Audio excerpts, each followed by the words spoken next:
Hello everyone, I am Nehal Ahmed. Welcome to Adhyayan defence academy. आज हम लोग पढ़ेंगे क्लास 12 फिजिक्स का न्यूमेरिकल पोर्शन।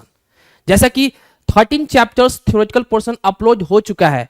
कुछ पोर्शन मैंने पढ़ाया है, कुछ पोर्शन राकेश सर ने पढ़ाया है, ठीक है ना। तो आप लिंक डिस्क्रिप्शन बॉक्स में उसका लिंक दे दिया जाएगा, आप वहां से पढ़ सकते हैं, ठीक है ना। और या तो आप अध्ययन डिफेंस एकेडमी के साइट पे जाकर वहां भी आप टाइप कीजिएगा अध्ययन डिफेंस एकेडमी, यूट्यूब में आपको वहां से भी मिल जाएगा, ठीक है ना। तो आज हम लोग जो न्यूमेरिकल पोर्शन में पढ़ने वाले हैं 4 चैप्टर्स को कंप्लीट करेंगे, कवर करेंगे। जो शुरुआत के जो 4 चैप्टर है, rotational dynamics, mechanical properties of fluid, KTG and radiation and thermodynamics, ये 4 चैप्टर्स कंप्लीट किया जाएगा। तो पहले हम लोग अभी ये जो क्वेश्चन जो करा रहा हूं ये अभी क्या है, रोटेशनल डायनेमिक्स है। तो चलिए इसको देखते हैं, रोटेशनल डायनेमिक्स। ओके तो some important PYQ on rotational dynamics. क्या लिखा हुआ है? Calculate the moment of inertia of uniform disk of mass 10 kg and radius 60 cm about an axis perpendicular to its length and passing through its center। यानी एक disc होता है, ठीक है, ये डिस्क होता है ना।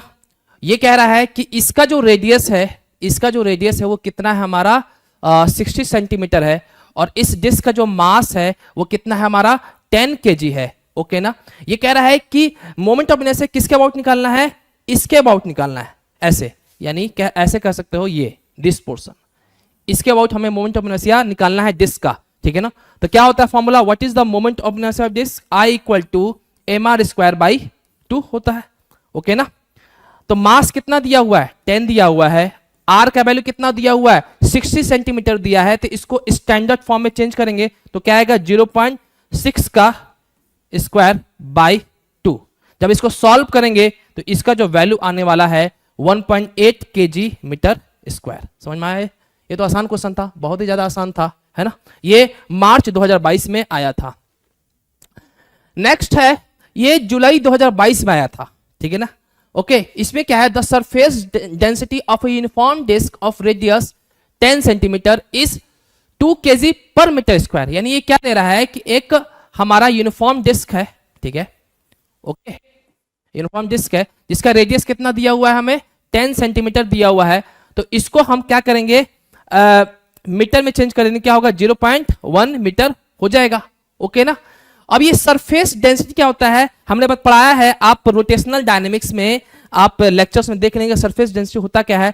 सरफेस डेंसिटी बेसिकली क्या होता है, मास पर यूनिट एरिया, ठीक है ना।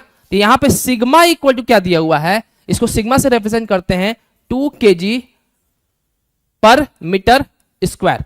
और सिग्मा क्या होता है, मास पर यूनिट एरिया, ठीक है ना। तो यहां पे मास की जगह पे क्या लिख सकते हैं, इसको स्मॉल लिख लेते हैं, ठीक है। तो मास इक्वल टू हो जाएगा सिग्मा इंटू एरिया। समझ में आया? ये ऐसे लिखते हैं, ओके ना। अब ये क्या कह रहा है कि find its moment of inertia about an axis passing through its centre and perpendicular to its plane. यानी ये भी वैसा ही कह रहा है कि जो मोमेंट ऑफ इनर्शिया जो होना चाहिए, यानी इस एक्सिस के अबाउट, यानी जो एक्सिस होना चाहिए ये प्लेन के परपेंडिकुलर होना चाहिए और सेंटर से पास करना चाहिए, यानी ये एक्सिस कह रहा है आपको, ठीक है ना। तो इसका फॉर्मूला क्या हुआ, अभी मैंने बताया क्या होता है डिस्क का फॉर्मूला, I इक्वल टू, ठीक है, डिस्क कह रहा है ना, हाँ ठीक है, mr²/2 होता है। यहां पे मास क्या हो जाएगा, सिग्मा इंटू ए, तो सिग्मा इंटू ए इंटू r²/2। अब बताइए ए क्या होगा, what is the area of the disk, πr²। तो लिख देंगे sigma into πr² into r²/2। तो यहां क्या लिख सकते हैं, 1/2 सिग्मा पाई r के पावर 4। अब इसका वैल्यू पुट कर लो, तो 1/2 सिग्मा का वैल्यू कितना है, 2 दिया हुआ है, ठीक है ना। क्या दिया हुआ है, 2 दिया है ना, ओके, 2 दिया हुआ है, ओके। एंड पाई का वैल्यू 3.14 अच्छे से जानते हो। आर का वैल्यू क्या दिया हुआ है, आर का वैल्यू 10 सेंटीमीटर, इसको बोलते हैं 0.1 मीटर। तो 0.1 मीटर का होल 4। तो जब इसको सॉल्व करेंगे तो इसका जो आंसर आएगा 3.14 इंटू 10 का पावर -4 kg मीटर स्क्वायर। समझ में आ गया? बहुत आसान है, इसको कर लोगे आप लोग, ठीक है। ये कब आया था, जुलाई 2022। नेक्स्ट क्वेश्चन है, ये जुलाई 2022 में आया था, ये बहुत अच्छा आसान क्वेश्चन है। कह रहा है कि an automobile engine develop 62.84 kilowatt while rotating at a speed of 1200 RPM, ठीक है ना, यानी 1200 आरपीएम मतलब क्या, रिवॉल्यूशन पर मिनट, ओके ना, ओके, आरपीएम मतलब रिवॉल्यूशन पर मिनट होता है। या तो आप लिख दीजिए what torque does it deliver. देखिए सपोज कीजिए कि जब हमारा लीनियर मोशन होता है, तो लीनियर मोशन होता है तो पावर इक्वल टू क्या होता है, एफ इंटू वी होता है। लेकिन यहां रोटेशनल मोशन होता है तो पावर का एनामोलॉजी रोटेशन में क्या होगा, पावर ही होगा, लेकिन फोर्स की जगह पे टॉर्क हो जाएगा और वेलोसिटी की जगह पे ओमेगा हो जाएगा। ये तो आपको पता है अच्छे से, ठीक है। तो हमें निकालना क्या है, हमें निकालना टॉर्क निकालना है। तो टॉर्क इक्वल टू क्या हो जाएगा, P by omega, okay okay. अब देखिए पावर कितना दिया है, पावर देखिए यहां पे देखिए ध्यान से कि हमारा जो पावर जो दिया है ये क्या है, किलोवाट में है ना, तो किलोवाट मतलब क्या है, पावर में दिया हुआ है। तो इसको वाट में चेंज करो तो क्या हो जाएगा, देखो ध्यान से, पावर इक्वल टू दिया है 62.84 किलोवाट, तो इसको क्या करो वाट में चेंज करो तो क्या होगा, 62.84 इंटू 10 का पावर 3 वाट हो जाएगा, ओके ना। अब यहां पे जो ओमेगा दिया हुआ है वो किस में दिया हुआ है, हमारा ये बेसिकली जो दिया है ये हमारा रिवोल्यूशन पर मिनट में दिया हुआ है, ठीक है, किस में दिया है, रिवोल्यूशन पर मिनट में दिया हुआ है, ओके। तो ओमेगा इक्वल टू क्या होता है, 2 पाई एन होता है। तो यहां पे एन जो दिया हुआ है वो क्या दिया हुआ है, 1200 रिवोल्यूशन पर मिनट दिया हुआ है, ठीक है ना। तो एन का वैल्यू इतना दिया हुआ है, तो इसका हम कैसे निकालेंगे वैल्यू, 2 इंटू 3.14, एन का वैल्यू क्या लिखेंगे, देखो रिवोल्यूशन पर मिनट है तो क्या करना पड़ेगा, मुझे 60 से डिवाइड करना पड़ेगा ना, तो 1200 बाई 60, आप ऐसे समझो ना, देखो रिवोल्यूशन पर मिनट, इसका मतलब क्या है, रिवोल्यूशन बाय मिनट, तो क्या है 1 मिनट में क्या होगा, रिवोल्यूशन 60 सेकंड हो जाएगा। तो 60 से डिवाइड मैंने कर दिया, बस यही किया और कुछ नहीं किया, ठीक है ना, समझ में आया चीजें, आसान है ना। अब मैं क्या करूंगा, ये हमारा ओमेगा का वैल्यू आ गया है, पावर का वैल्यू आ गया है, बस इसको यहां पुट कर देना है। तब कितना हमारा ओमेगा का वैल्यू यहां से कट करो तो कितना बचेगा, देखो तो ये होगा हमारा 20, ओके। तो इसका जो वैल्यू आएगा P इक्वल कितना आया हमारा 62.84 इंटू 10 का पावर 3, ओमेगा का वैल्यू कितना है हमारा, इतना है, यानी 2 इंटू 3.14 इंटू 20। तो इसका जो वैल्यू आ रहा है लगभग जो आ रहा है वो कितना आ रहा है, 500 न्यूटन मीटर। आसान है कि नहीं, बहुत ज्यादा आसान है, इसमें किसी को डाउट है क्या, ओके आगे बढ़ते हैं, ओके। अब देखिए इसमें क्या कह रहा है कि a wheel of moment of inertia, एक व्हील है जिसका मोमेंट ऑफ इनर्शिया क्या है हमारा 1 kg मीटर स्क्वायर है, इतना दिया हुआ है। अब ये नहीं पता है कि रिंग है कि डिस्क है क्या है, बस इतना पता है कि इसका moment of inertia 1 kg metre square है, is rotating at a speed of 30 radian per second due to friction. अब उस व्हील में, यानी ये जो व्हील है, ठीक है, अभी इनिशियली जो चल रहा है ओमेगा नॉट कह सकते हैं इसको, वो कितना हमारा दे रहा है 30 रेडियन पर सेकेंड, यानी 1 सेकेंड में 30 रेडियन इसका मूवमेंट हो रहा है। लेकिन अब इसके अंदर क्या लग रहा है, फ्रिक्शन लग रहा है, तो फ्रिक्शन के वजह से टॉर्क डेवलप होगा तो ये रुकेगा। तो बाद में जब हमारा ओमेगा जो फाइनल जो आ रहा है वो कितना आ रहा है, 0 हो जाएगा। और ये ओमेगा नॉट से ओमेगा फाइनल आने में जो टाइम लग रहा है वो कितना लग रहा है, 10 मिनट लग रहा है। तो इसको क्या करो, इसको सेकंड में चेंज करो, तो 10 इंटू 60 कितना हो जाएगा, 600 सेकंड। समझ में आया अच्छे से, इसमें किसी को डाउट हो गया। अब इसमें देखो average torque of the friction, torque लग रहा है, इसका मतलब यह हुआ कि एंगुलर, जब हमारा टॉर्क जो कांस्टेंट है, हमारा एंगुलर एक्सेलरेशन में कांस्टेंट है, जब एंगुलर एक्सेलरेशन कांस्टेंट होता है तो हम इक्वेशन ऑफ मोशन लगा सकते हैं, कौन सा, omega equal to omega naught plus alpha t. तो हमें क्या निकालना है, टॉर्क निकालना है। टॉर्क क्या होता है, आई अल्फा होता है, तो हमें अल्फा की जरूरत है। अल्फा का वैल्यू क्या होगा यहाँ पे, तो देखिए ओमेगा इक्वल टू क्या हो जाएगा यहाँ पे, देखो ओमेगा फाइनल यही है ना, तो 0 लिख दो यहाँ पे, ये हमारा क्या है, ओमेगा है। ओमेगा नॉट क्या है हमारा, कितना 30 आ गया। अल्फा क्या है नहीं पता, टाइम कितना दिया हुआ 600 सेकेंड, है कि नहीं? तो अल्फा का जो यहां पे क्या लिख सकते हैं, इसको हम कैलकुलेट करो तो क्या होगा, -30 इक्वल टू क्या होगा, 600 इंटू अल्फा। तो हमारा दिख रहा है क्या? हाँ ठीक है, ओके, एक 0 से 0 खत्म। तो हमारा अल्फा का जो वैल्यू आ रहा है वो कितना जा रहा है, -3/60, यानी कितना हो जाएगा, -1/20 आ रहा है। और कितना आ रहा है, किसमें आ रहा है, रेडियन पर सेकेंड स्क्वायर। तो ये तो अल्फा का वैल्यू आ गया, ठीक है ना। उसके बाद देखिए हमें क्या निकालना है, टॉर्क निकालना है। तो टॉर्क इक्वल टू क्या होता है, आई अल्फा होता है, ठीक है ना। तो आई का वैल्यू क्या है हमारा, 1 है, अल्फा का वैल्यू कितना है, -1/20 है। तो कितना आ जाएगा, 1 - 1/20 न्यूटन मीटर। अब इसको ऑल सॉल्व करने कितना है, -0.05 न्यूटन मीटर। ये नेगेटिव साइन क्यों आ रहा है, क्योंकि इसमें फ्रिक्शन लग रहा है, इसलिए फ्रिक्शन की वजह से यहां पे टॉर्क का वैल्यू जो आ रहा है वो नेगेटिव आ रहा है। समझ में आया अच्छे से? देखो कितने आसान क्वेश्चन, ये मार्च 2019 में पूछा गया है। तो ये क्वेश्चन आप लोग कर लो, ये क्वेश्चन आप पूरा कर लो, तो आपका बहुत ज्यादा चांस है क्वेश्चन एग्जाम में आने का, ठीक है ना, कि एग्जाम में आए तो आप इस क्वेश्चन कर सकते हो, ठीक है ना। ओके, नेक्स्ट क्वेश्चन बहुत ही आसान है, इसमें तो कुछ करना ही नहीं है। देखो एक कार, मैंने इसका डेरिवेशन नहीं कराया है, ये सब जितने भी मैं क्वेश्चन करा रहा हूं सबका डेरिवेशन मैं कराया हूं, ठीक है ना। एक कार राउंड्स अ कर्व, एक कार है जो राउंड्स अ कर्व, जिसका रेडियस कितना है हमारा, सपोज कीजिए रेडियस है r, उसका रेडियस का वैल्यू है 625 मीटर। समझ में आया? वो तो स्पीड, इसका जो स्पीड है वो कितना है हमारा, 45 मीटर पर सेकेंड है। Correct. What is the minimum value of coefficient of friction which prevent car from the sliding. देखो अब खुद सोचो कि जब ये फ्रिक्शन, जब कार ये जो मूवमेंट करेगा, ठीक है, अब वो हम चाहते हैं कि कार जो है एकदम सर्कुलर मोशन करे, तो वो कितना हमारा फ्रिक्शन कोएफिशिएंट ऑफ फ्रिक्शन का वैल्यू होगा कि वो स्लाइड ना करे, यानी स्लाइड ना करे मतलब वो ऐसे स्किड ना करे। ऐसा नहीं है कि ऐसे चल रहा है फिर ऐसे चल रहा है फिर आगे की तरफ निकल जाए, ऐसा ना हो। तो हमें पता है कि बाहर की तरफ हमारा क्या लगेगा, सेंट्रीफ्यूगल फोर्स, ठीक है ना, और अंदर की तरफ क्या लगेगा, फ्रिक्शन फोर्स, और वो एफएस मैक्सिमम हो जाएगा। ये सब मैंने कराया है, इसका डेरिवेशन मैंने कराया, आप देख सकते हो, ठीक है, लेक्चर्स में। ओके, समझ में आया अच्छे से? ओके, तो यहां पे क्या लिख सकते हैं, हमें FS maximum is greater then FC लिख सकते हैं। अब चूंकि इसको बराबर कर सकते हैं कि हमें क्या कितना वैल्यू चाहिए, तो हम इसको ऐसे लिख सकते हैं, एफएस मैक्सिमम इसका जो USN is greater than MV square by are.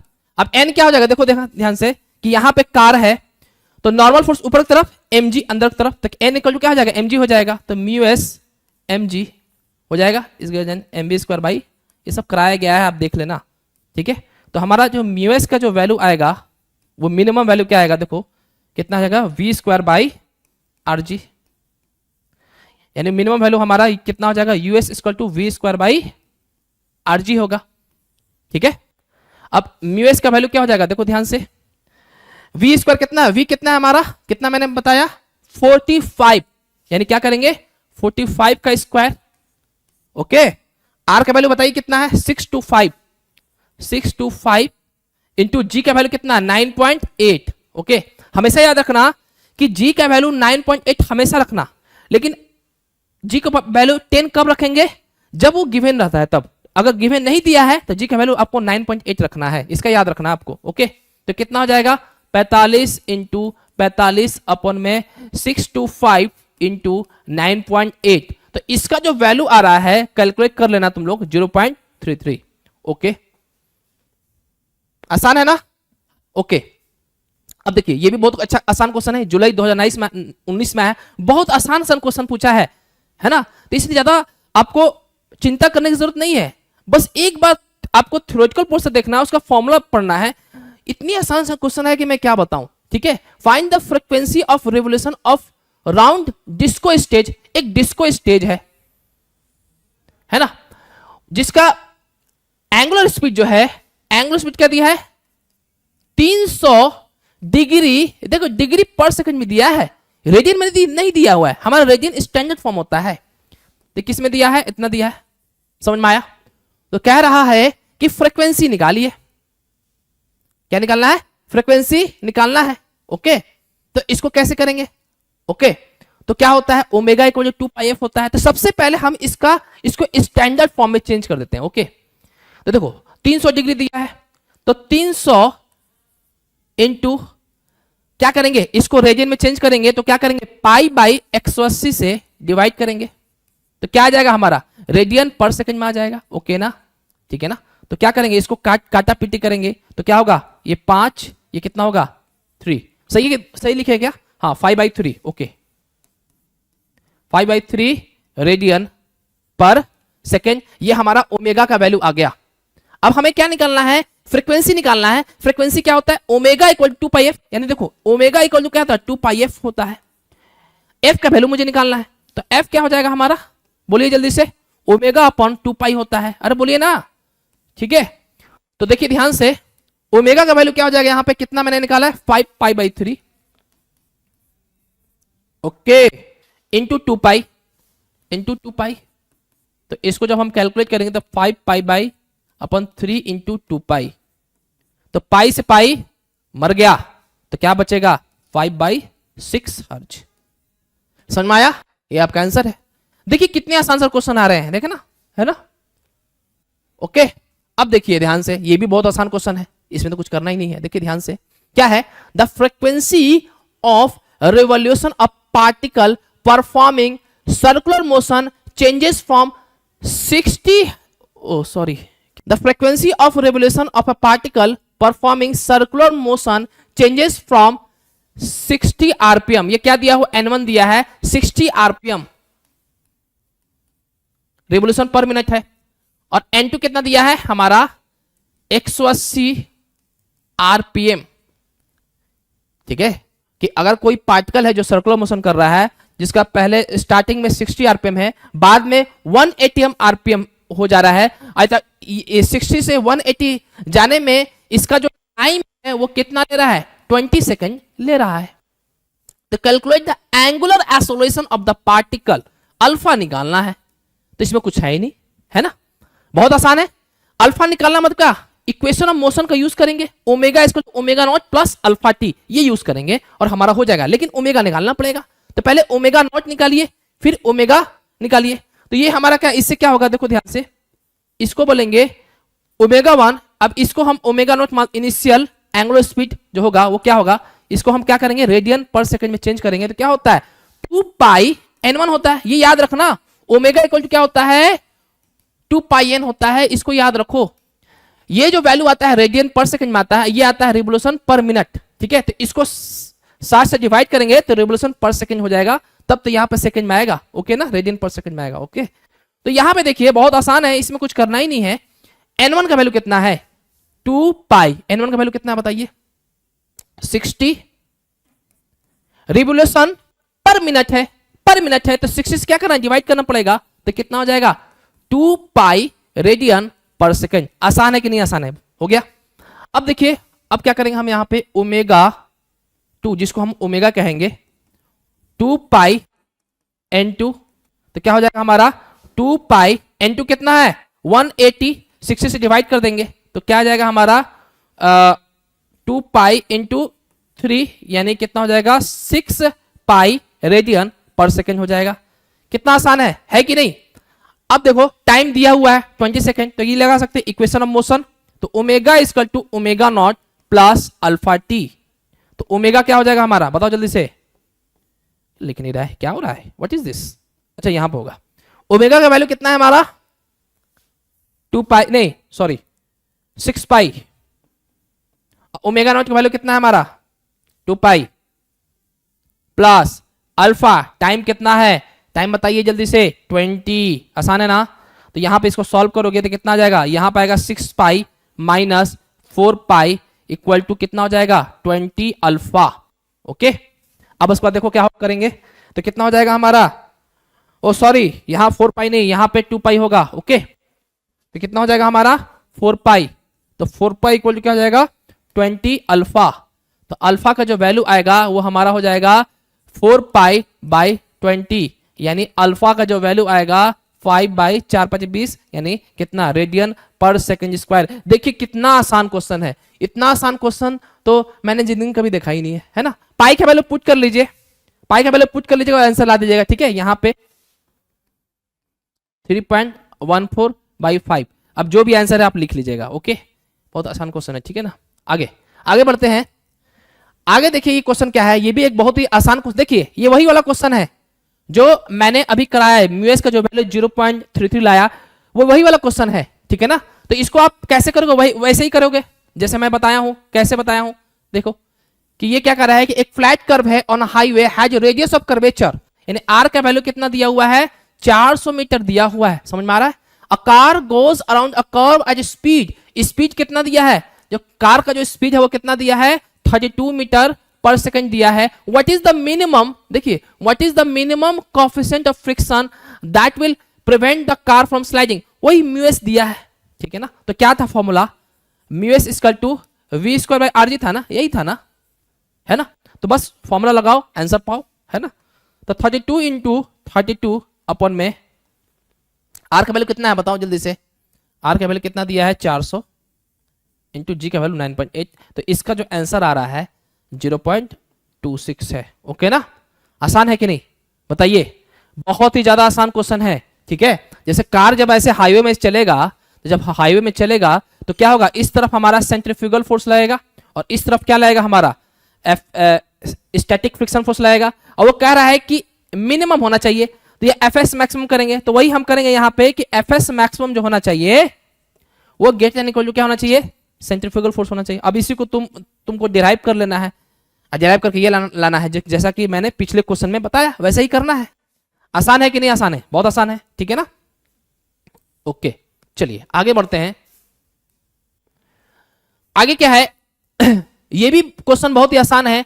ये 2 जुलाई 2018 में आया है कि एक सॉलिड स्फीयर है, सॉलिड स्फीयर का आपको मोमेंट ऑफ इनर्शिया पता होना चाहिए। ठीक है ना, क्या होता है 2/5 mr²। ओके, एक सॉलिड स्फीयर है जिसका डायमीटर 50 सेंटीमीटर है एंड मास कितना है 25 kg है, rotates about an axis passing through its centre, calculate the moment of inertia. यानी एक देखो, पहले हम एक पार्ट, पहला वाला पार्ट पढ़ते हैं करते हैं, फिर इसके बाद सेकंड वाला पार्ट करेंगे। ओके, जैसे ये क्या है, एक सॉलिड स्फीयर है। अब सॉलिड स्फीयर है जिसका हमारा डायमीटर दिया हुआ है 50 सेंटीमीटर, तो रेडियस कितना हो जाएगा 25 सेंटीमीटर। इसको क्या करो, मीटर में चेंज करो तो कितना आएगा 0.25 मीटर। ओके, समझ में आया अच्छे से।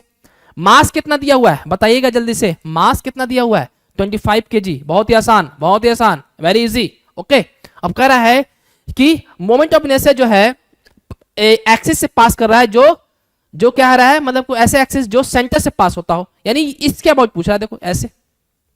ठीक है, यानी ऐसे इसके अबाउट मोमेंट ऑफ इनर्शिया निकालना है। तो आई क्या होता है सॉलिड स्फीयर का 2/5 mr²। क्वेश्चन में हो सकता है कि अगला बल पूछ ले कि मोमेंट, ये हॉलो स्फीयर में पूछ ले तो उसका होता है 2/3 mr²। हो सकता है कि डिस्क में पूछ ले 1/2 mr² होता है। हो सकता है कि आपका रिंग में पूछ ले तो mr² होता है। तो ये ऐसे चेंज कर सकता है, तो आपको सब मोमेंट ऑफ इनर्शिया पता होना चाहिए। ओके, किसका कितना है, ठीक है ना। तो देखिए 2/5, मास कितना है बोलिएगा जल्दी से, मास कितना दिया हुआ है 25, आर का वैल्यू 0.25 का स्क्वायर। तो जब इसको हम सॉल्व करेंगे तो इसका जो वैल्यू आ रहा है 0.625 मीटर।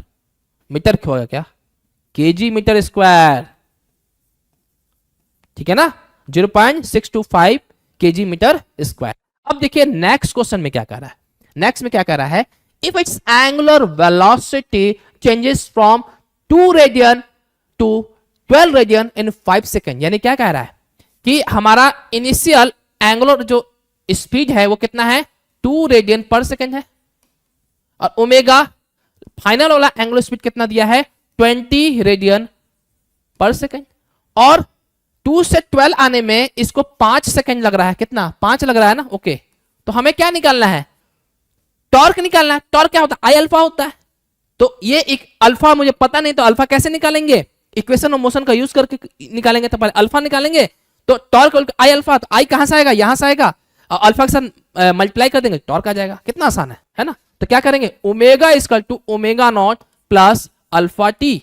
ओके, तो ओमेगा क्या है हमारा, what is omega, omega is 12, omega naught क्या है हमारा 2 प्लस अल्फा कितना है हमारा, आई डोंट नो, निकालना है मुझे। टाइम कितना है 5। ओके, तो क्या हो जाएगा हमारा 12 माइनस 2, 2 को इधर लाओ तो कितना 5 अल्फा, तो कितना हो जाएगा हमारा बताओ जल्दी से, 10 हो जाएगा। तो 10 इक्वल टू 5 अल्फा, तो अल्फा का वैल्यू कितना आ रहा है बताओ जल्दी से, 10 बाई 5 कितना हो गया 2 रेडियन पर सेकंड स्क्वायर, है ना, अरे बोलिए ना, है ना। अल्फा का वैल्यू आ गया, आई का वैल्यू आ गया, तो टॉर्क नहीं निकाल सकते हैं क्या, टॉर्क इक्वल टू क्या होता है आई अल्फा, तो आई कितना है हमारा 0.625 इंटू 2, तो इसका जो वैल्यू आएगा 1.250 न्यूटन मीटर। देखिए कितना आसान क्वेश्चन है ना, बहुत ज्यादा आसान। ओके, नेक्स्ट देखते हैं। नेक्स्ट क्या है, नेक्स्ट वाला अच्छा क्वेश्चन है, देखिए इसको समझिएगा। एक मीटर गेज ट्रेन है, एक मीटर गेज ट्रेन है इतना, जिसका लेंथ कितना है 1 मीटर है। मीटर गेज मतलब ये 1 मीटर है, कोई ट्रेन है, ठीक है। Is moving at 22 kilometre per hour along a curved railway of radius of curvature 500 metre at a certain place, ठीक है। यानी ये क्या कह रहा है कि जो वेलोसिटी है वो 72 किलोमीटर पर आवर है, इसको मीटर पर सेकंड में पहले चेंज कर लो, तो 72 इंटू 5/18 मीटर पर सेकंड जितना बोलते हैं, तो कितना हो जाएगा बताओ, ये कितना बार में जाएगा 4 बार में जाएगा, तो कितना हो जाएगा 20 मीटर पर सेकंड हो जाएगा। ओके ना, अब देखिए ये कह रहा है, और हाँ इसको रेडियस ऑफ कर्वेचर क्या है हमारा, रेडियस कितना दिया है बताओ कितना है 500 मीटर है, कितना है 500 मीटर है। अभी कह रहा है कि find the elevation of the outer rail. अब देखो ऐसे है, देखो ये हमारा एलिवेशन, देखो एलिवेशन कहने क्या मतलब है, जैसे ये इनर है, ये जैसे कोई भी चीज ऐसे चल रहा है, रेलवे ट्रैक से चल रहा है, तो समझो कि क्या है ये हमारा, ध्यान से देखो, ध्यान से देखो कि ये हमारा इनर रेडियस हो जाएगा, ये हमारा आउटर रेडियस हो जाएगा, तो दोनों के बीच में एलिवेशन क्या होगा, तो ये हाइट पूछ रहा है, ये वाला हाइट पूछ रहा है कि हाइट कितना होगा। तो हाइट निकालने के लिए हमें क्या करना पड़ेगा कि हमें सबसे पहले थीटा का वैल्यू निकालना पड़ेगा, ठीक, क्या करना पड़ेगा थीटा का वैल्यू निकालना पड़ेगा। अब थीटा का वैल्यू तो आप तो अच्छे से जानते हो क्या होता है, ठीक है ना। तो देखो बहुत ही आसान है, इसमें कुछ नहीं करना है, आसान है। ओके, तो सबसे पहले देखो अगर मैं इस डायग्राम की बात करूंगा ऐसे रहेगा, ठीक है। तो क्या करेंगे, देखो इस तरफ हमारा अगर इसका मास m है, सपोज करो इसका मास क्या है m है, तो इस डायरेक्शन में हमारा n लगेगा, इधर क्या लगेगा नीचे mg लगेगा, ठीक है। ये सब बताया गया है, ठीक है। तो ये बताओ ये एंगल थीटा है, तो बताओ ये एंगल कितना होगा, ये भी थीटा हो जाएगा, ठीक है।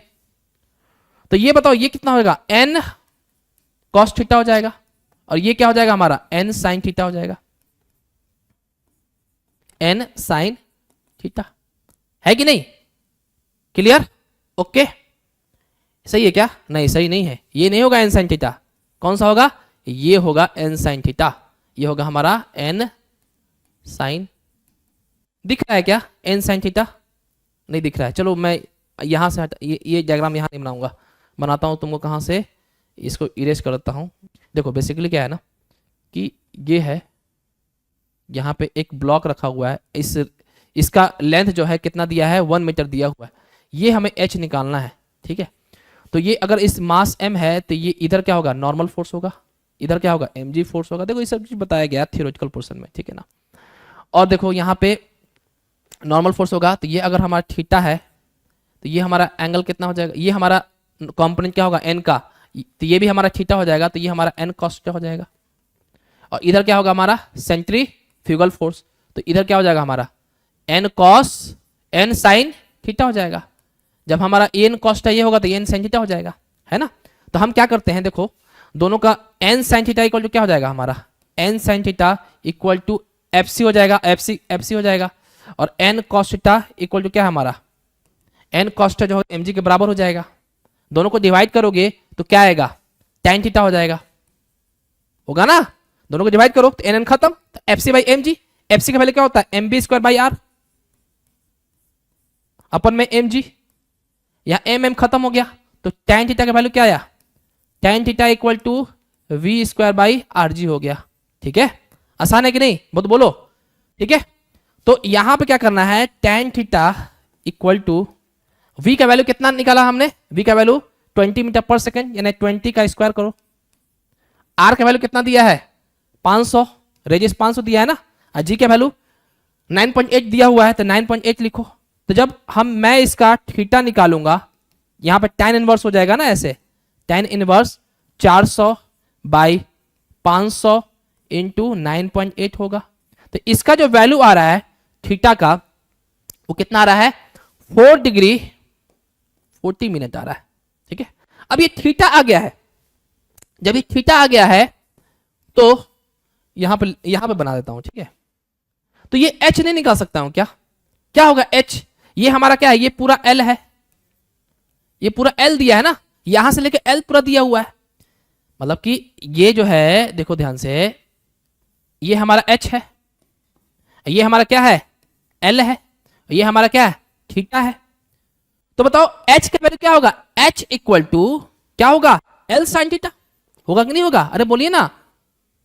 ठीक है, तो l हो गया 1 मीटर, साइन थीटा का वैल्यू कितना मैंने निकाला 4 डिग्री 40 मिनट।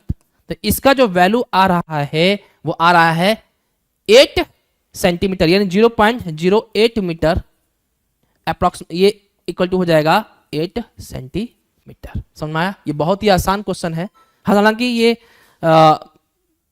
ज्यादा तो आसान नहीं है, लेकिन फिर भी इसको किया जा सकता है, इतना भी ज्यादा टफ नहीं है। ओके ना, ओके आगे बढ़ते हैं।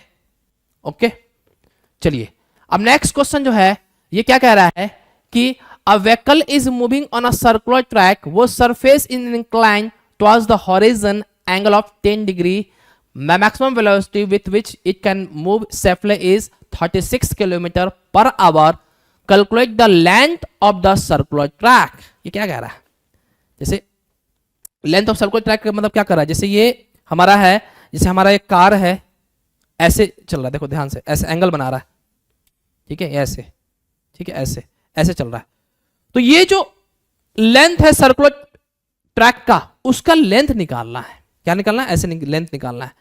तो अभी मैंने जो पिछले फिगर में जो डिराइव किया, ये फॉर्मूला, ये वाला अभी डिराइव किया ना, यही फॉर्मूला वाला रहेगा, वही तो हो रहा है यहां पे।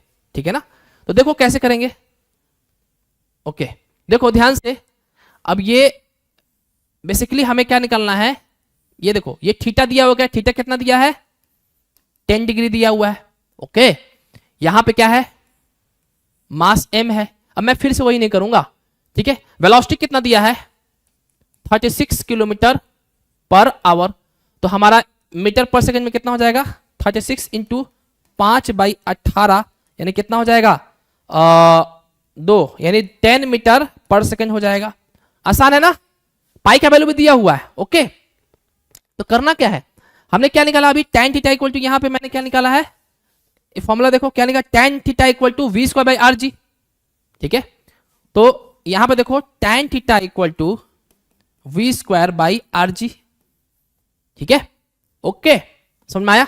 हमें निकालना क्या है length of the circular track, तो पहले हमें r निकालना पड़ेगा। तो लेंथ ऑफ सर्कुलर ट्रैक क्या हो जाएगा, जब ऐसे चल रहा है, ऐसे करके ऐसे करके चल रहा है, ऐसे करके, तो ये लेंथ ऑफ सर्कुलर ट्रैक कह रहा है, तो पहले r तो निकालें कि r कितना है। ठीक है, ये जो r बन रहा है पहले वो r निकालें।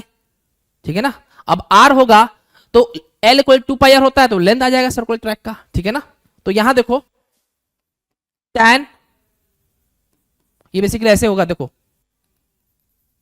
ये ऐसे मूवमेंट करेगा। ठीक है, ये ध्यान देना, ऐसे मूवमेंट करेगा, ऐसे करके करेगा। ठीक है ना, तो tan 10 डिग्री क्या होगा v स्क्वायर, v का वैल्यू कितना है 10 का स्क्वायर, r का वैल्यू कितना है हमारा वही तो निकालना है, g का वैल्यू कितना है 9.8, वो नहीं निकालना है, मतलब उसका यूज होगा। ठीक है ना, तो जब इसको हम सॉल्व करेंगे तो क्या होगा, tan 10 का जो वैल्यू आता है 0.176 आता है, equal to 100 by r into 9.8।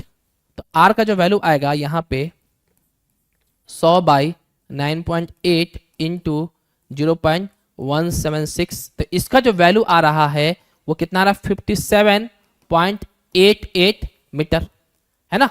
अब लेंथ निकाल, length of the circle track क्या हो जाएगा, रेडियस आ गया, तो सर्कमफेरेंस ऑफ द सर्कल क्या होता है 2πr, तो 2πr लगा दो, तो क्या होगा 2 इंटू 3.14 इंटू r 57.88। तो इसका जो वैल्यू आ रहा है 363.7 मीटर।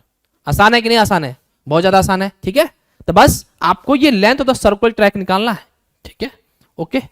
तो अगर अगर अगर आपको फिर भी दिक्कत हो रहा है तो आप पहले थ्योरेटिकल पोर्शन में जाइए कि ये इसका थ्योरी कैसे हुआ है, तब जाकर और अच्छे से समझ में आएगा। ठीक है, नेक्स्ट देखिए, ये तो बहुत आसान क्वेश्चन है, इसमें तो कुछ है ही नहीं, है ना। क्या कह रहा है कि solid sphere of mass 1 kg, एक सॉलिड स्फीयर है, सॉलिड स्फीयर है ना, जिसका मास कितना है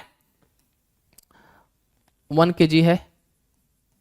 ठीक है, ऑन अ टेबल, यानी टेबल है ये क्या है, टेबल है, यहां पे मूवमेंट कर रहा है। Okay, with a linear speed, यानी लीनियर स्पीड कितना है इसका 2 मीटर पर सेकंड है।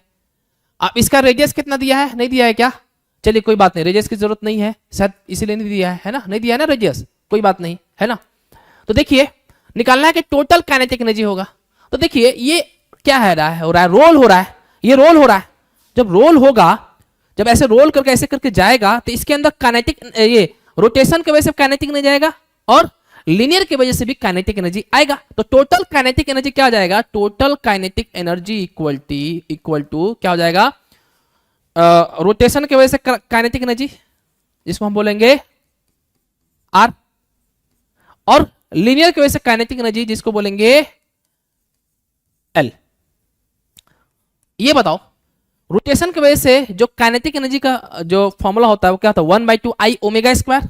ठीक है, 1/2 I ओमेगा स्क्वायर, और लीनियर के लिए क्या होगा 1/2 mv स्क्वायर,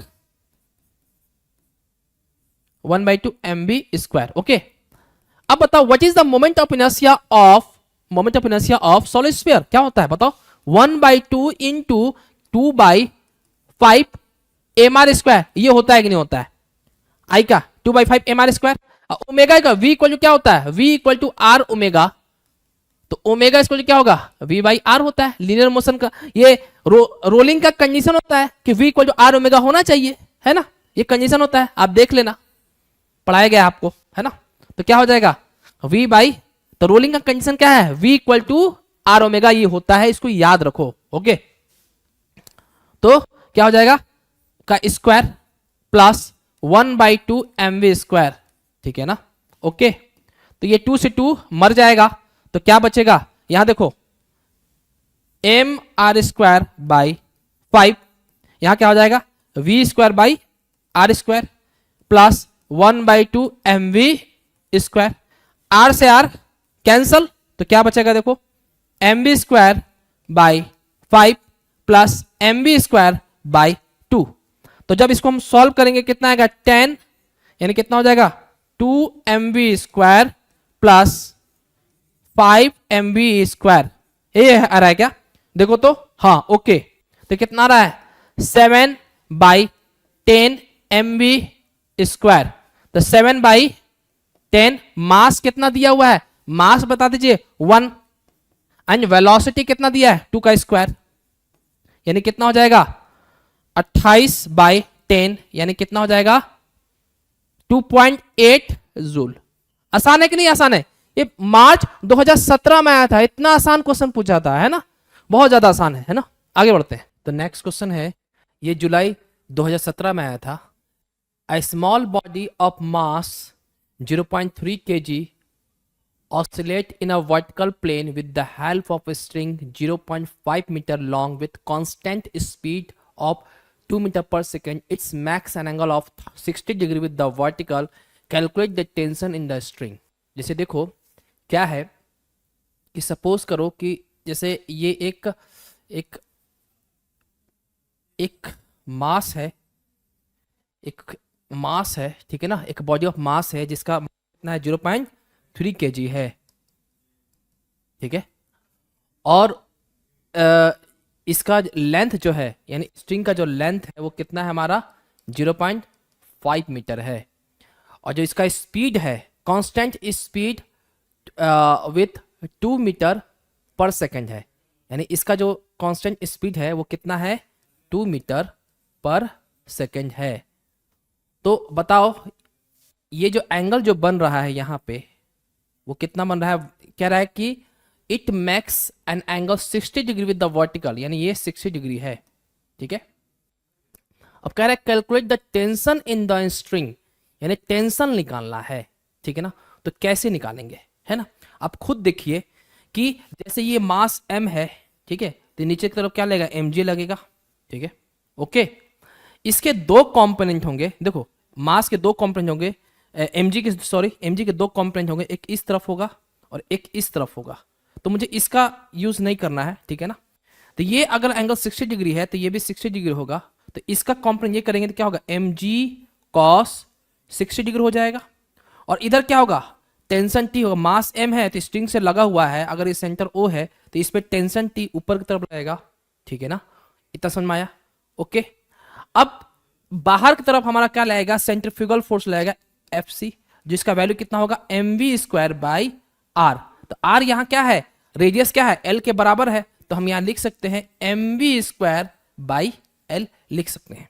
अब इसको बैलेंस कर दो, क्योंकि मैंने सेंट्रीफ्यूगल फोर्स को कंसीडर किया है, तो सेंट्रीफ्यूगल फोर्स जब लेते हैं तो हम क्या करते हैं, सिंपली बैलेंस कर देते हैं। तो यहां पे जो टेंशन आएगा, टेंशन इक्वल टू हो जाएगा mg cos थीटा, यानी mg cos 60 degree plus centrifugal force FC। आप थ्योरेटिकल पोर्शन में जाकर देख सकते हैं कि कैसे आ रहा है, ठीक है ना। और यहां तो मैंने बहुत सारी चीज बता भी दिया, ठीक है ना। तो इसको क्या लिखेंगे, mg cos 60 degree plus mv² r के जगह पे l लिखेंगे, ठीक है, ओके। cos 60 कितना 1/2 होता है, तो मास कितना है हमारा 0.3 दिया हुआ है, ओके।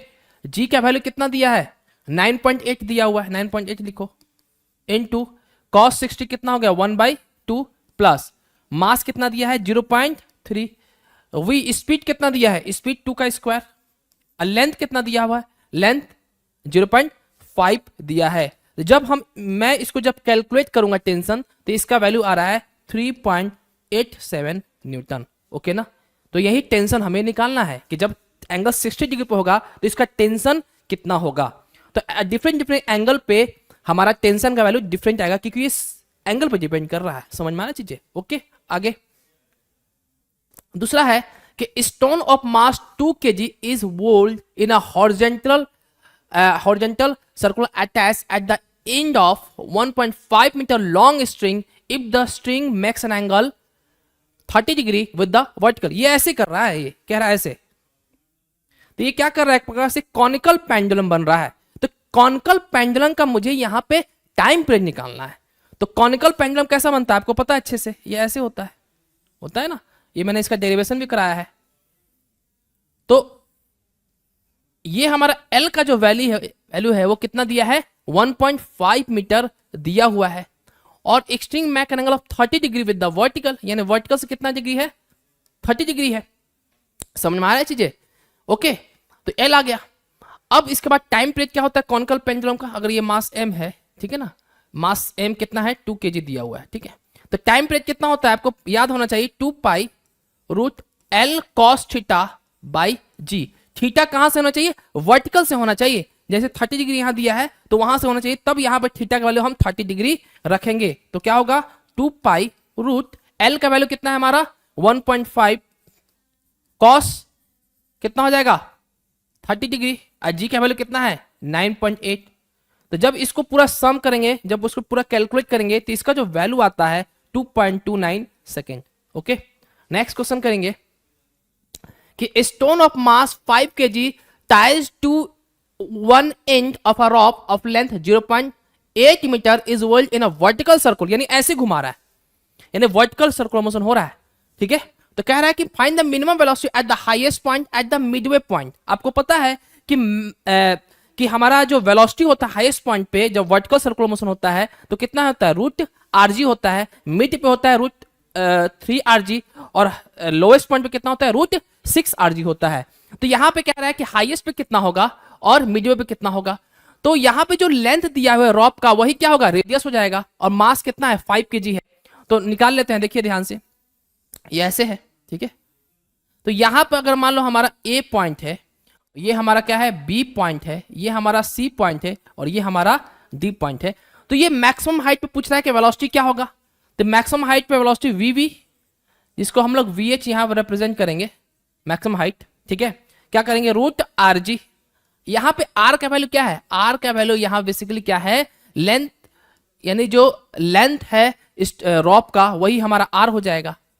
तो जब यहां पे आर का वैल्यू रखो 0.8 और जी का वैल्यू 9.8 रखेंगे, जब इसको पूरा कैलकुलेट करेंगे तो इसका जो वैल्यू आएगा 2.8 मीटर पर सेकेंड, ठीक है ना। अब यहां पे क्या होता है, यहां पे हमारा क्या वेलोसिटी होता है, v equal to root r g, और यहां पे क्या होता है, v equal to root 3 r g, और यहां पे क्या होता है, v equal to root 5 r g. ये सब आपको पता होना चाहिए, ठीक है ना। तो वेलोसिटी एट ए, यानी velocity at mid way, mid point यही होगा ना, मिड वाला, तो क्या होगा, रूट 3 आर जी, ठीक है। 3 इंटू आर का वैल्यू क्या है हमारा, आर का वैल्यू देखिए 0.8 और जी का वैल्यू क्या है 9.8, ओके। तो कितना हो जाएगा हमारा, इसका वैल्यू हो जाएगा 4.85 मीटर पर सेकेंड, ओके। तो नेक्स्ट चलेंगे, देखिए अब कुछ पीवाई की रोटेशनल डायनेमिक्स का जो मोस्ट इंपोर्टेंट जो क्वेश्चन था, जो पीवाईक्यूज था, वो मैंने करा दिया है, ठीक है ना। अब ये हम लोग पढ़ेंगे mechanical properties of fluid PYQ, ठीक है ना। अब देखिए, calculate the work in blowing a soap bubble to a radius of 1 centimetre. देखिए सोप बबल है, सोप बबल मतलब क्या, सोप बबल मतलब 2 सरफेस एरिया होता है, तो एरिया में मुझे 2 से मल्टीप्लाई करना होगा, रेडियस कितना है 1 सेंटीमीटर, यानी 0 से 1 सेंटीमीटर तक ब्लो किया। तो इनिशियल रेडियस 0 था, यानी इनिशियल जो रेडियस है वो क्या होगा हमारा 0 हो जाएगा, और फाइनल रेडियस कितना हो जाएगा हमारा 1 सेंटीमीटर हो जाएगा। तो इसको ये हो जाएगा हमारा, ठीक है ना, ओके। इसको क्या करो, स्टैंडर्ड फॉर्म में चेंज करो, तो 0.01 मीटर हो जाएगा, यानी 0.01 मीटर हो जाएगा, ओके।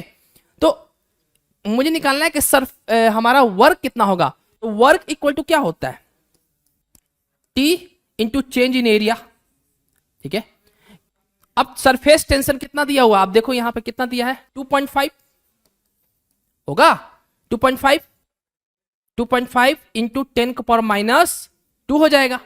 अब चेंज इन एरिया क्या करेंगे, इसे 2 से मल्टीप्लाई करेंगे, क्यों करेंगे, क्योंकि इसलिए क्योंकि सॉफ्ट बबल के 2 सरफेस होते हैं, ठीक है। तो क्या हो जाएगा 4 पाई आर फाइनल का स्क्वायर माइनस 4 पाई आर आई का स्क्वायर, ये करेंगे कि नहीं करेंगे। तो यहां पे बेसिकली कितना जाएगा 5 इंटू 10 का पावर -2 इंटू, अब क्या करेंगे यहां पे 4 पाई कॉमन निकाल लेते हैं, ठीक है। क्या करते हैं 4 पाई, यहां पे देखो 5 इंटू 10 का पावर -2, 4 पाई कॉमन निकाल लो। जब 4 पाई कॉमन निकालेंगे तो क्या आ जाएगा हमारा आर फाइनल का स्क्वायर माइनस आर इनिशियल का स्क्वायर। तो यहां पे हम क्या लिखेंगे 20 पाई इंटू 10 का पावर -2, आर फाइनल कितना है हमारा 0.01 का स्क्वायर, और आर इनिशियल कितना है 0 है। तो जब इसको जब हम कैलकुलेट करेंगे तो इसका जो वैल्यू आएगा 6.275 इंटू 10 का पावर -5 जूल, इतना वैल्यू आ जाएगा, ओके ना, ठीक है ना, समझ में आया। तो याद रखना सोप बबल रहे तो 2 सरफेस एरिया होता, 2 सरफेस होता है, इसलिए मुझे 2 से मल्टीप्लाई करना पड़ेगा। अब 8 ड्रॉपलेट्स ऑफ वाटर, यानी 8 ड्रॉपलेट्स है, कितने वाटर ड्रॉपलेट्स है 8 ड्रॉपलेट है, कितने 8 ड्रॉपलेट्स है, कितने हैं 8 ड्रॉपलेट्स है।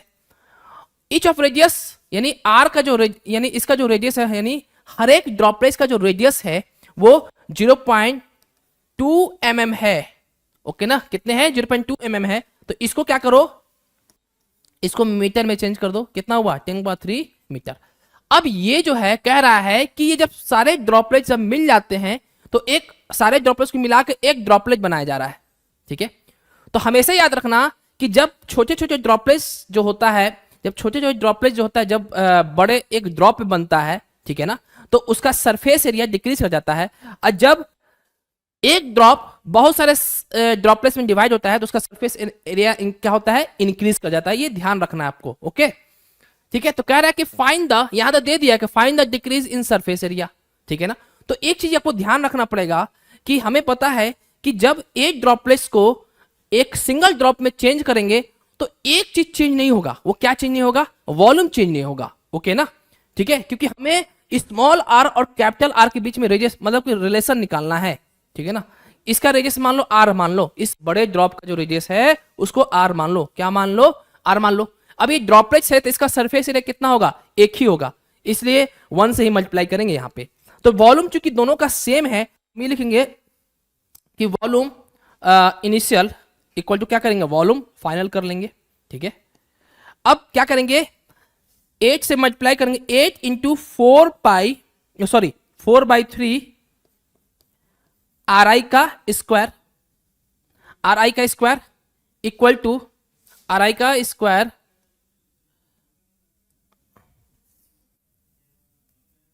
ठीक है, यहां देखिए, ओके ठीक है, RI का स्क्वायर इक्वल टू क्या हो जाएगा यहां पे 4/3 पाई R का 4/3 पाई R का स्क्वायर, है ना। अब ये देखो, ये 4/3 पाई कट जाएगा, है ना। तो यहां पे जो R का जो वैल्यू आ जाएगा, एक काम करो यहां इसको R ही मान लो, ठीक है, स्मॉल r मान लो, तो क्या हो जाएगा 8, सॉरी ये होता है फॉर्मूला 4/3 पाई R क्यू होता है ना वॉल्यूम, ठीक है। तो वो होगा 8 RQ इक्वल टू कितना हो जाएगा, RQ हो जाएगा, ठीक है।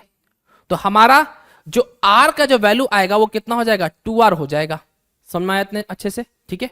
अब क्या निकालना है, डिक्रीज इन सरफेस एरिया, तो क्या निकालेंगे, डिक्रीज इन सरफेस एरिया क्या हो जाएगा, डिक्रीज इन सरफेस एरिया क्या होगा, ए इनिशियल माइनस ए फाइनल, ठीक है। तो कैसे निकलेगा, 4πr² होता है सरफेस एरिया, लेकिन हम पहले स्मॉल ड्रॉपलेट्स का निकालेंगे, तो इसमें कितने हैं, एक का था 4πr², तो 8 का कितना होगा, 8 इंटू 4πr² हो जाएगा। तो क्या लिखेंगे, 8 इंटू 4πr², इसमें किसी को डाउट है क्या, माइनस क्या हो जाएगा 4π कैपिटल R का स्क्वायर, क्योंकि एक ही ड्रॉप बना ना, तो कितना हो जाएगा ये 32πr² माइनस 4π R और कैपिटल R के बीच में रिलेशन क्या है, 2R का होल स्क्वायर, ये कितना हो जाएगा 32πr² माइनस कितना हो जाएगा, देखो तो 16πr² हो जाएगा, तो कितना हो जाएगा 16πr²। अब वैल्यू पुट कर दो, क्या करना है, अब वैल्यू पुट करना है, तो कितना करेंगे, देखो 16 इंटू 3.14 इंटू R का वैल्यू कितना है हमारा, R का वैल्यू 0.2 इंटू 10⁻3, 0.2 जगह नहीं है, ऊपर करते हैं इसको यहां पे, ठीक है, यहां पे कहां पे करेंगे, यहां पे, ठीक है। कितना होगा 16πr² ना, 16 इंटू 3.14, R का वैल्यू कितना है हमारा 0.2 इंटू 10⁻³ का स्क्वायर। तो इसका जो वैल्यू आता है वो कितना आ रहा था, मैंने कैलकुलेट किया तो 2.0096 इंटू 10⁻6 मीटर स्क्वायर आएगा। समझ में? तो बहुत आसान क्वेश्चन है, ठीक है। कभी पूछ देगा कि सिंगल ड्रॉप से एक ड्रॉपलेट में हो गया, तो वैसे ही करेंगे, ठीक है ना, वैसे ही करेंगे इसको, ठीक है ना। लेकिन उसमें हमारा सरफेस एरिया क्या होगा, इंक्रीज करेगा, तो वहां पे A final minus A initial करेंगे, ओके ना। समझ में आया अच्छे से? चलो आगे बढ़ते हैं। ये भी बहुत अच्छा आसान क्वेश्चन, बहुत ही ज्यादा आसान है। Find the difference of pressure between the inside and outside of spherical water drops, यानी इसमें एक ही सरफेस है, वाटर ड्रॉप्स का है ना, of radius 2 metre if the surface tension of water is 73 into 10⁻³ metre. अब देखो वाटर एक ड्रॉप है जिसका रेडियस क्या है, R है। R का वैल्यू कितना दिया है, R का वैल्यू बताओ कितना दिया है, 2 mm दिया है, यानी कितना होगा 2 इंटू 10⁻³ मीटर। सरफेस टेंशन कितना दिया है, T 73 into 10⁻³ Newton per metre. अब देखिए यहां का प्रेशर आउटसाइड प्रेशर, ये हमारा इनसाइड प्रेशर, तो यही तो डिफरेंस प्रेशर पूछ रहा है। ये कितना होता है, PI inside pressure minus outside pressure, difference यही तो होता है हमारा डिफरेंस ऑफ द प्रेशर। हम लिखते हैं डेल P लिख देते हैं, इक्वल टू कितना होता है 2T/R। अगर यही सोप बबल होता, यहां पे कहता है कि स्फेरिकल वाटर ड्रॉप की जगह स्फेरिकल सोप बबल होता, तो यहां पे 40/R करते हैं, ओके। तो कितना करेंगे 2 इंटू T का वैल्यू कितना है 73 इंटू 10⁻³ R का वैल्यू बताओ 2 इंटू 10⁻³। अब देखो काट पीट करेंगे तो इसका वैल्यू जो आएगा 73 न्यूटन पर मीटर। ओ, Newton per metre, sorry square. Okay, आगे बढ़ते हैं, समझ में आ गया अच्छे से क्वेश्चन। अब देखिए यहां पे क्या है कि a rod of length 4 centimetre is movable on a rectangular frame wire, a film is formed in the frame. देखो frame, a force of 3.2 newton 3.2 into 10⁻³ newton is applied to the for its equilibrium, find the surface tension of the liquid. देखो क्या है, कुछ नहीं करना है, बहुत ही आसान क्वेश्चन, इट्स वेरी आसान क्वेश्चन, वेरी इजी। ओके, अरे समझ में आ रहा है बोलिए ना। देखिए ये हमारा क्या है, सोप क्या बन रहा है, ए फिल्म। हमेशा याद रखना, अगर फिल्म का नाम आ जाए तो समझ जाना कि दो सरफेस की बात कर रहा है। जब भी फिल्म की बात करे तो दो सरफेस मानना। ओके, तब देखो यहां पे ध्यान से कह रहा है कि इक्विलिब्रियम में होना चाहिए, तो जो सरफेस टेंशन की वजह से जो फोर्स होगा वो क्या होगा, एक्सटर्नल फोर्स के बराबर हो जाएगा, जिसको हम एफ डैश बोल देते हैं। ठीक है ना, ताकि ये इक्विलिब्रियम में रहे। ओके ना, इसका लेंथ कितना है, इसका लेंथ कितना है, इसका लेंथ जो दिया है बहुत ही कितना दिया है, 4 सेंटीमीटर दिया हुआ है। इसको तुम क्या करो, इसको चेंज करो मीटर में, तो कितना होगा 4 इंटू 10⁻² मीटर, है ना। तो अब देखो यहां पे जो होगा हमें क्या निकालना है कि देखो यहां पे जो वैल्यू दिया है, एफ का वैल्यू दिया है क्या, हाँ दिया है। कितना दिया है, फोर्स दिया है, एफ डैश जो दिया है वो कितना दिया है 3.2 इंटू, हाँ ओके 10⁻³ मीटर। तो ये जो फोर्स लग रहा है ये सरफेस टेंशन की वजह से लग रहा है, और ये फोर्स हम एक्सटर्नल फोर्स लगा रहे हैं। ठीक है, ताकि ये हमारा इक्विलिब्रियम में रहे। ठीक है ना, इतना दिया हुआ है। तो अब बताओ, चूंकि ये फिल्म है, अब फिल्म पर दो सरफेस होता है, तो बताओ सरफेस टेंशन इसका जो क्या होगा, एफ डैश बाई 12 हो जाएगा। इसमें किसी को डाउट है क्या, अगर एक सरफेस होता तो सिर्फ 1 से मल्टीप्लाई करते हैं, लेकिन यहाँ दो सरफेस है इसलिए 2 से मल्टीप्लाई करेंगे। ओके ना, अब इसी एफ डैश क्या है, एफ के बराबर है। अब देख सकते एफ इक्वल टू क्या है, एफ डैश के बराबर है कि नहीं। ठीक है, सॉरी यहां पे एफ डैश नहीं होगा, एफ होगा। ठीक है, तो क्या हो जाएगा, F equal to F dash, तो क्या हो जाएगा, एफ के जगह पे एफ डैश लिख दो अपन में 2l। ठीक है, तो एफ डैश का वैल्यू कितना है हमारा 3.2 इंटू 10⁻³ अपन में 2 इंटू एल का वैल्यू बताओ, एल का वैल्यू कितना दिया हुआ है 4 इंटू 10⁻²। तो जब इसको सॉल्व करेंगे तो इसका जो वैल्यू आ रहा है 0.04 न्यूटन पर मीटर। बहुत आसान, इसमें किसी को डाउट है क्या, अरे बोलिए ना। ठीक है, आगे बढ़ते हैं, तो नेक्स्ट क्वेश्चन करते हैं। ओके, अब देखिए ये भी बहुत आसान क्वेश्चन है।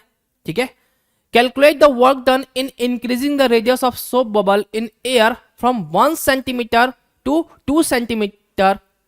Surface tension of soap solution is 30 dyne per centimetre. यहां देखिए यहां पे सोप बबल है, तो यहां भी दो सरफेस है, तो इसका मतलब 2 से मल्टीप्लाई करना पड़ेगा। तब इसमें सरफेस एरिया में हमारा इनिशियल रेडियस कितना है, कितना दिया है 1 सेंटीमीटर दिया है, और फाइनल रेडियस कितना दिया है 2 सेंटीमीटर दिया हुआ है, और सरफेस टेंशन कितना दिया है 30 डाइन पर सेंटीमीटर, है ना। पाई का वैल्यू 3.14 दिया है, ये मार्च 2018 में आया हुआ है ना।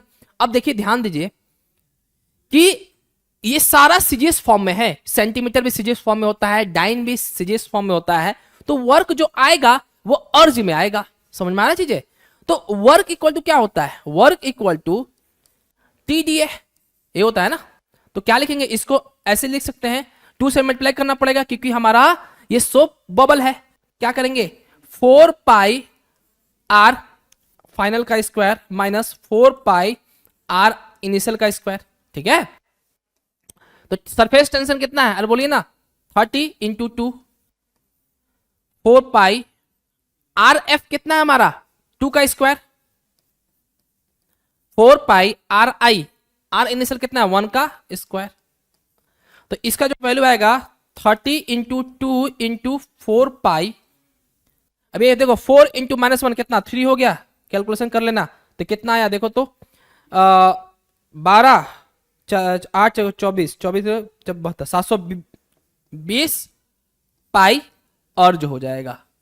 ठीक है, अर्ज में आएगा क्योंकि ये सीजीएस फॉर्म होता है, सब सीजीएस सिस्टम में है, इसलिए वर्क भी आएगा सीजीएस फॉर्म में आ जाएगा। अगर आप जूल में चेंज करना चाहते हैं तो क्या करेंगे, 10⁻⁷ से मल्टीप्लाई कर देंगे। ओके ना, चलो आगे बढ़ते हैं। अच्छा यहां से ना, ओके अब देखिए ये भी क्वेश्चन बहुत आसान है। ठीक है, okay the total energy of free surface of liquid drop is 2 pi times the surface tension of the liquid, what is the diameter of the drop. ये क्या कह रहा है कि टोटल एनर्जी, यानी टोटल एनर्जी मतलब क्या, यहां पे सरफेस एनर्जी की बात कर रहा है। तो U इक्वल टू जो है वो कितना है, 2 पाई टाइम्स द सरफेस टेंशन, जिसको T से रिप्रेजेंट करते हैं। ये क्वेश्चन दिया हुआ है, what is the diameter of the drop.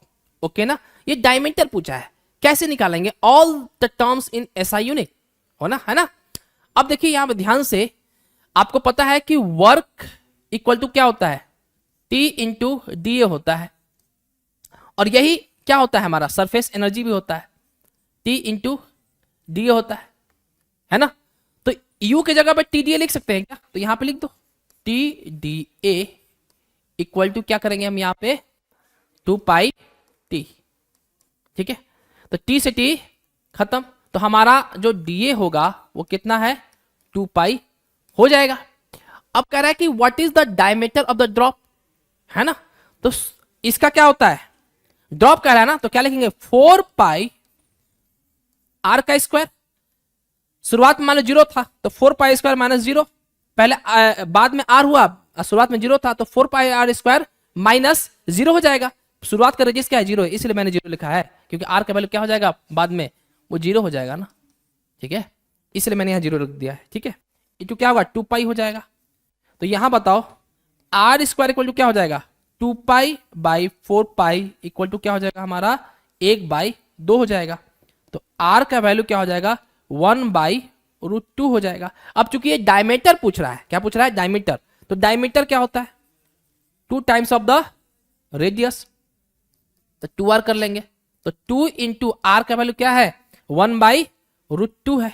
Okay ना, जब 1/2 है तो क्या होगा 2/√2। अब √2 से मल्टीप्लाई करो तो क्या मिलेगा हमें, ये और ये खत्म, तो बचेगा हमारा √2 मीटर। आसान है ना, ओके बहुत ज्यादा आसान है। नेक्स्ट क्वेश्चन चलते हैं। 2 soap bubble have radii in the ratio 4:3. Sorry, 2 soap bubbles have radii in the ratio 4:3. What is the ratio of work done to blow this bubble? है ना। अब 100 बबल का रहा है तो 2 सरफेस एरिया आएगा, 100 बबल है तो क्या है, इसका मतलब 2 सरफेस है, तो 2 से मल्टीप्लाई करना पड़ेगा। तो वर्क इक्वल टू क्या होता है, वर्क इक्वल टू होता है हमारा होता है T इंटू DA। ठीक है, मान लो कि इनिशियली हमारा जो रेडियस था वो 0 था। ठीक है ना, तो हम ऐसे लिख सकते हैं क्या कि work equal to T into 2 into क्या होगा 4 pi R square minus 4 pi into 0 का स्क्वायर। शुरुआत में इनिशियली हमारा रेडियस था 100 बबल का, वो 0 था, ये कर सकते हैं।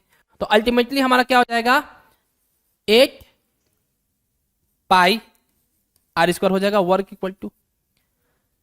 अब देखो यहां पे क्वेश्चन क्या कह रहा है कि हमारा जो 200 बबल है उसका जो रेडियस का जो रेशियो है वो कितना है हमारा 4/3। समझ में आ रहा है। तो पहला का है R/R2, यानी फर्स्ट और सेकंड का जो रेडियस का रेशियो 4/3 है। तो पूछ रहा है कि वर्क कितना हो जाएगा, फर्स्ट और सेकंड का जो वर्क होगा वो कितना होगा, ये निकालना है। तो इस फॉर्मूला से हम इसको लिख सकते हैं, क्योंकि देखो T छूट गया यहां पे। ठीक है, अब चूंकि ये 100 बबल है, एक ही 100 बबल है इसका, इसलिए इसका सरफेस टेंशन में क्या होगा सेम होगा। तो इसको हम ऐसे लिख सकते हैं क्या, work by W2 equal to 8 pi R1 का स्क्वायर इंटू T अपॉन में 8 पाई R2 का स्क्वायर इंटू T। T से T खत्म, तो क्या बचेगा हमारा work 1 by work 2 equal to क्या हो जाएगा हमारा R1 बाई R2 का स्क्वायर हो जाएगा। अब R1 बाई R2 दिया हुआ है 4/3 का स्क्वायर, तो अल्टीमेटली इसका जो वैल्यू होगा 16/9, यानी वर्क 1 और वर्क 2 का जो रेशियो होगा 16:9 हो जाएगा। समझ में आया अच्छे से? ओके, नेक्स्ट है some important PYQ of KTG and radiation. ठीक है, compare the rate of loss of heat from a metal sphere at 827 degree Celsius with the rate of loss of heat from the same at 427 degree Celsius if the temperature of surrounding is 27 degree Celsius।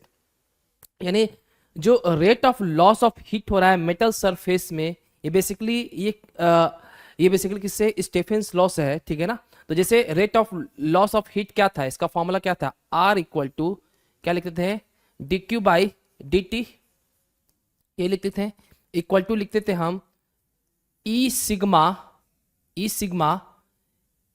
A, और क्या लिखते थे, temperature of the body का power 4, temperature of surrounding का power 4, ये लिखते थे। ये हमारा फॉर्मूला होता था। ठीक है ना, E सिग्मा। ओके ना, चलिए, तो अब देखिए इसमें क्या होता है कि ये rate of loss of heat है, तो यहां पे TB क्या है, पहले जो टेम्परेचर है तो उसको टेम्परेचर पहला TB1 मान लेते हैं, उसका टेम्परेचर कितना है, 827 डिग्री सेल्सियस है। ठीक है ना, अब उसके बाद क्या करना है, इसको हम क्या करेंगे, केल्विन में चेंज कर दो, 827 प्लस 273, तो कितना हो जाएगा, 1100 kelvin. Okay, temperature of surrounding कितना है हमारा, जिसको हम T0 मान लेते हैं, उसका है 27 डिग्री सेल्सियस। ठीक है ना, वो कितना हो जाएगा, 27 प्लस 273 इक्वल टू कितना हो जाएगा, 300 केल्विन। यानी रेट ऑफ हीट लॉस कितना हुआ वो निकालना है। ठीक है ना, तो रेट ऑफ हीट लॉस वही होता है ना कि E सिग्मा A, यानी बॉडी से कितना टेम्परेचर, यानी टेम्परेचर का डिफरेंस जो भी है, E सिग्मा A TB की पावर 4 माइनस T0 की पावर 4, यही होता है। ये होता है टेम्परेचर ऑफ सराउंडिंग, ये होता है टेम्परेचर ऑफ बॉडी। अब क्या कह रहा है कि जो rate of loss of heat है जो है R इक्वल टू क्या लिखा है, कंपेयर करना है, यानी हमें कि वही rate of loss of heat जो होगा सेम बॉडी पे जब हमारा 427 डिग्री सेल्सियस हो तब, तो उस समय हम मान लेते हैं कि हमारा टेम्परेचर ऑफ बॉडी कितना है हमारा 427 डिग्री सेल्सियस। ओके है ना, तो कितना हो जाएगा, 427 प्लस 273 कितना हो जाएगा, यहाँ पे जोड़ो तो 7 3 10 एंड 7 2 0। ओके, एंड ये 700 केल्विन हो जाएगा। ओके ना, तो R1 हमारा क्या हो जाएगा, R1 हम यहाँ क्या लिख सकते हैं, R1 equal to dQ1 by dt1 equal to क्या हो जाएगा हमारा, E सिग्मा A। ठीक है ना, उसके बाद हम क्या लिखेंगे, E सिग्मा A हो जाएगा, है ना, और टेम्परेचर ऑफ बॉडी को हम TB1 मान लेंगे, तो ये क्या हमारा 1100 केल्विन की पावर 4 लिख लेंगे, माइनस टेम्परेचर ऑफ सराउंडिंग कितना हमारा 300 केल्विन का पावर 4 लिख देंगे। ठीक है ना, ये लिख देंगे। ओके, यही है ना। उसी तरह जो अगर टेम्परेचर ऑफ बॉडी का 427 डिग्री सेल्सियस हो गया तो rate of loss of heat क्या होगा, तो वो लिख लेते हैं, उसको मान लेते हैं dQ2/dt2, इसको लिखेंगे E सिग्मा A। अब देखो ध्यान से, सेम बॉडी है ना, तो एरिया तो सेम ही होगा। सिग्मा क्या है, this is called Stefan's constant, Stefan constant होता है ना, और E क्या होता है हमारा, इमिसिबिलिटी होता है। ठीक है ना, तो ये किस पे डिपेंड कर रहा है, बॉडी पे डिपेंड कर रहा है, तो बॉडी सेम है तो वो दोनों का E सिग्मा A सब सेम होगा। ठीक है, ओके, तो इसका जो वैल्यू हो जाएगा क्या होगा, 700 के पावर 4 माइनस 300 के पावर 4, ये हो जाएगा। ठीक है ना, अब दोनों को रेशियो ले लेते हैं कि कंपैरिजन करना है ना, तो क्या करेंगे, R1 by R2 equal to क्या हो जाएगा, यहाँ पे ये सब कैंसल आउट हो जाएगा, तो सिर्फ क्या बचेगा, 1100 के पावर 4 माइनस 300 के पावर 4 डिवाइड बाई 700 के पावर 4 माइनस 300 के पावर 4, ये हो जाएगा। ये होता है ना। अब क्या करेंगे, देखो इसमें से क्या है कि ये जीरो सारे कैंसिल आउट हो जाएंगे, तो क्या अल्टीमेटली क्या आएगा, 11 की पावर 4 माइनस 300 की पावर 3 की पावर 4 अपन में 7 की पावर 4 माइनस 3 की पावर 4। जब इसको हम कैलकुलेट करेंगे तो बेसिकली इसका जो आंसर आएगा 182/29। ओके, समझ में आया अच्छे से। चलिए अब नेक्स्ट देखते हैं, दूसरा क्वेश्चन है ये कि the difference between the two molar specific heat of a gas is 9000 joule per KG kelvin if the ratio of two specific heat is 1.5। ये मोलार स्पेसिफिक हीट क्या होता है, सीपी और सीवी, है ना। तो सीपी कब होता है, जब हम कांस्टेंट प्रेशर पे लेते हैं, और सीवी क्या होता है, जब हम कांस्टेंट वॉल्यूम पे लेते हैं। तो सीवी हमें सीपी जो होता है वो सीवी से ज्यादा होता है, इसलिए यहां पे हम ऐसे लिख सकते हैं कि सीपी माइनस यानी difference of the two molar heat capacity equal to क्या है, 9000 हो जाएगा। और दोनों का रेशियो क्या दिया है, CP by CV equal to 1.5 दिया हुआ है। तो ये हमारा इक्वेशन 1 है, ठीक है। तो सीपी इक्वल टू क्या हो जाएगा, 1.5 सीवी हो जाएगा। अब इसका वैल्यू, सीपी का वैल्यू हम इक्वेशन 1 में पुट करेंगे। जब इक्वेशन में पुट करेंगे तो क्या होगा, सीपी की जगह आप क्या लिखेंगे 1.5, इसको पुट करो यहां पे, तो क्या होगा 1.5 CV minus CV equal to 9000। Okay, तो कितना हो जाएगा 0.5 सीवी इक्वल टू 9000। तो हमारा सीवी क्या हो जाएगा 9000 0.5, तो कितना हो जाएगा हमारा, इसका दुगना हो जाएगा 18,000 जूल पर केजी केल्विन। ये हमारा सीवी का वैल्यू है। और सीपी हमारा क्या है, यहाँ पे सीपी हमने ये सीपी इक्वल टू 1.5 सीवी है। तो क्या होगा 1.5 इंटू सीबी की वैल्यू कितना है 18,000 होता है, 18,000 आया है वैल्यू इसका। तो कितना हो जाएगा, जब इसको गुना करेंगे तो हो जाएगा 27,000 जूल पर केजी केल्विन। तो देखो कितना आसान क्वेश्चन है, ये मार्च 2022 में पूछा है, ठीक है। नेक्स्ट करते हैं, नेक्स्ट क्या है देखिए एनर्जी रेडिएटेड, देखिए सिग्मा का जो वैल्यू होता है, स्टेफेंस कांस्टेंट का जो वैल्यू होता है उसको लिख लेते हैं 5.7 इंटू 10⁻⁸ इन स्टैंडर्ड फॉर्म, ठीक है। अब देखिए कह रहा है कि calculate the energy radiated in a half minute by black body of surface area 200 centimetre at 127 degree Celsius. पहले ये समझना पड़ेगा कि व्हाट इज इमिसिव पावर। एक यूनिट एरिया में किसी भी कोई भी बॉडी है, उसका एक यूनिट एरिया में एक यूनिट टाइम में जितना हमारा एनर्जी रेडिएट होगा उसी को बोलते हैं इमिसिव पावर। क्या बोलते हैं, इमिसिव पावर। तो इमिसिव पावर इक्वल टू क्या होता है, हम क्या लिखते हैं Q बाई AT, और ये किसके बराबर होता है हमारा सिग्मा E सिग्मा T के पावर 4 ये होता है। ओके ना, समझ में आया। अब चूंकि ये ब्लैक बॉडी की बात कर रहा है तो हमारा इमिसिबिलिटी क्या होगा 1 हो जाता है, ठीक है ना। ओके, तो ये क्या रहा है, ये कह रहा है कि calculate the energy radiated in half minute, यानी यहां पे टाइम दे दिया है, ठीक है ना, एरिया भी दे दिया है ना। और सिग्मा ये आपको पता होना चाहिए 5.7 इंटू 10⁻⁸ होता है। तो हम यहां से एनर्जी नहीं निकाल सकते हैं, क्या एनर्जी क्या निकालना है, दिस वन, ये एनर्जी मुझे निकालना है। तो यहां अल्टीमेटली हमारा Q का वैल्यू क्या हो जाएगा, Q इक्वल टू हो जाएगा AT E सिग्मा T के पावर 4, है ना। एरिया क्या है दिया है, एरिया देखिए, एरिया दिया है 200 सेंटीमीटर स्क्वायर। इसको हम स्टैंडर्ड फॉर्म में चेंज करेंगे तो क्या हो जाएगा 200 इंटू 10⁻⁻² का स्क्वायर हो जाएगा, यही तो होता है। इसको मीटर, इसको हमें चेंज करो। और देखो टाइम क्या बोल रहा है, हाफ मिनट मतलब 30 सेकंड हो जाएगा। कितना हो जाएगा 30 सेकंड। अब चूंकि ये ब्लैक बॉडी है तो ई का वैल्यू क्या होगा 1 हो जाएगा, और सिग्मा का वैल्यू क्या है हमारा 5.7 इंटू 10⁻⁸, और हमारा जो टेम्परेचर है कितना 127 डिग्री। तो इसको स्टैंडर्ड फॉर्म में चेंज करो तो कितना हो जाएगा 127 प्लस 273 400 हो जाएगा ना, 400 केल्विन, ठीक है ना, सही बोला क्या। ओके, तो जब मैं इसको कैलकुलेट करूंगा तो जो Q का जो वैल्यू आएगा वो कितना आएगा 8755 जूल। समझ में आया? तो आपको सबसे बड़ी बात कि सिग्मा का वैल्यू याद होना चाहिए। कभी कभी सिग्मा का वैल्यू देता है, कभी नहीं देता है, ठीक है ना? तो आपको ये पता होना चाहिए, ओके ना? चलिए नेक्स्ट करेंगे। ये देखिए क्वेश्चन, ठीक है, ये वाला। A pin hole is made in a hollow sphere of radius 5 centimeter whose inner wall is at temperature 727 degree Celsius. Find the power radiated per unit area. ये पावर रेडिएटेड कह रहा है, इसका मतलब क्या कह रहा है? ये इमिसिव पावर कह रहा है। पावर क्या होता है? पावर इसको जो क्या होता है? Q बाई टी होता है। लेकिन कह रहा है कि power radiated per unit area, यानी power radiated per unit area क्या हो जाएगा हमारा?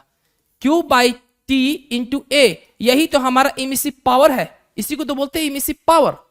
और इसका जो वैल्यू होता है वो होता है सिग्मा ई टी के पावर 4, ये होता है ना? ओके, तो अब बताओ सिग्मा का वैल्यू यहां दिया हुआ है। ये कब आया था? अक्टूबर 2015 में आया था। तो सिग्मा का वैल्यू कितना है? 5.7 इंटू 10 के पावर माइनस 8। और ई का वैल्यू कितना है यहां पे? ये क्या कह रहा है? ई का वैल्यू 0.2 दिया हुआ है, तो 0.2 लिख दो, ओके। और टाइम टेम्परेचर कितना है हमारा? बताओ टेम्परेचर यहां पे कितना दिया हुआ है? 727 डिग्री सेल्सियस। यानी इसको क्या करो? 727 डिग्री प्लस 273, है ना? तो इसका जो वैल्यू आया है, देखो ध्यान से, कितना आया हमारा? 5.7 10 के पावर माइनस 8। इस पे ध्यान मत दीजिएगा, ठीक है? 5.7 इंटू 10 इंटू 0.2 इंटू कितना हो जाएगा? जोड़ो, 7 3 10 0 एंड 1000। तो इसका जो आंसर आया है, इसका जो आंसर आ रहा है, कितना आया है इसका आंसर? 5 पॉइंट कितना आ रहा था इसका आंसर?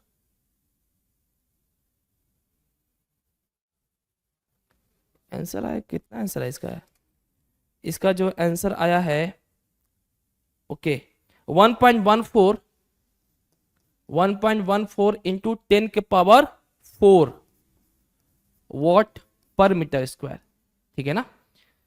तो पावर पर यूनिट एरिया यही तो होता है हमारा वॉट पर मीटर स्क्वायर, ठीक है ना? कर लोगे? आसान है ना क्वेश्चन? तो कुछ नहीं करना है, फॉर्मूला लगाना है और कुछ नहीं करना है, ठीक है? अब देखो, अब क्या है यहां पे? The kinetic energy of the nitrogen, kinetic energy of the nitrogen per unit mass at 300 kelvin is 2.5 into 10⁶ joule per KG. Find the kinetic energy of 4 kg oxygen at 600 kelvin, ठीक है? तो देखो ध्यान से, क्या होता है तुम्हें पता होगा कि काइनेटिक एनर्जी पर मोल क्या होता है? 3/2 RT होता है, ये ध्यान रखो, है ना? तो इसको हम ऐसे लिख सकते हैं, kinetic energy equal to 3/2 nRT, ये लिख सकते हैं, ठीक है ना? ओके, तो हमारा देखो मोल क्या होता है? Given mass upon molecular weight. तो kinetic energy equal to 3/2, given mass क्या है हमारा? स्मॉल m, और मॉलिक्यूलर वेट हम m0 से रिप्रेजेंट करेंगे, इनटू क्या होगा? RT हो जाएगा, ठीक है? इतना समझ में आया? इसमें किसी को डाउट है क्या? ओके, इतना चीज समझ में आ गया। अब यहां पे कह रहा है कि kinetic energy nitrogen per unit मास, यानी इसको हम क्या करेंगे यहां पे? काइनेटिक एनर्जी, ये m इधर ला जाएंगे तो पर यूनिट मास हो जाएगा, ठीक है? तो इसका जो वैल्यू होगा 3/2 RT बाई m0, ये लिख सकते हैं, ठीक है ना? तो ये हम काइनेटिक एनर्जी पर यूनिट मास का मैंने फॉर्मूला बनाया है। अब देखो इसमें क्या कर रहा है, पहला वाला केस में क्या है कि देखो, जब हमारा काइनेटिक एनर्जी पर यूनिट मास, किसका हम बात कर रहे हैं? किसका बात कर रहे हैं हम? कौन सा है? नाइट्रोजन की बात कर रहे हैं, तो इसको हम n लिखेंगे। क्या लिखेंगे? n लिखेंगे। इक्वल टू क्या है हमारा? इक्वल टू क्या हो जाएगा? 3/2, ये 3/2 R, टेम्परेचर किसका? नाइट्रोजन का। मॉलिक्यूलर वेट किसका? नाइट्रोजन का, ओके ना? किसका? नाइट्रोजन का, ओके, समझ में आया? अब रेशियो लेंगे ऐसे करके, किसके बीच में लेंगे? अब देखो यहां पर कह रहा है कि अब kinetic energy of oxygen, find the kinetic energy 4 kg oxygen at 600 kelvin. तो यहां पर अब जो kinetic energy per unit mass जो लेंगे वो किसका लेंगे? आप ऑक्सीजन का लेंगे। किसका लेंगे? ऑक्सीजन का। ये भी वही होगा, इक्वल टू यहां कर दो यहां पे, ठीक है। इक्वल टू क्या है? रेशियो मैंने डायरेक्ट लिख दिया, 3/2 आर टेम्परेचर ऑफ ऑक्सीजन, ठीक है, divide by molecular weight of oxygen. Okay, इतना समझ में आया अच्छे से? अब यहां पे ये कट जाएगा पूरा, ये वाला कट जाएगा। तो देखो अब वैल्यू पुट करो।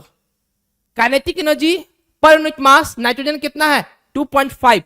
कितना दिया है देखो, 2.5 इंटू 10⁶ किलो जूल, 2.5 इंटू 10⁶ क्या हो जाएगा? जूल हो जाएगा।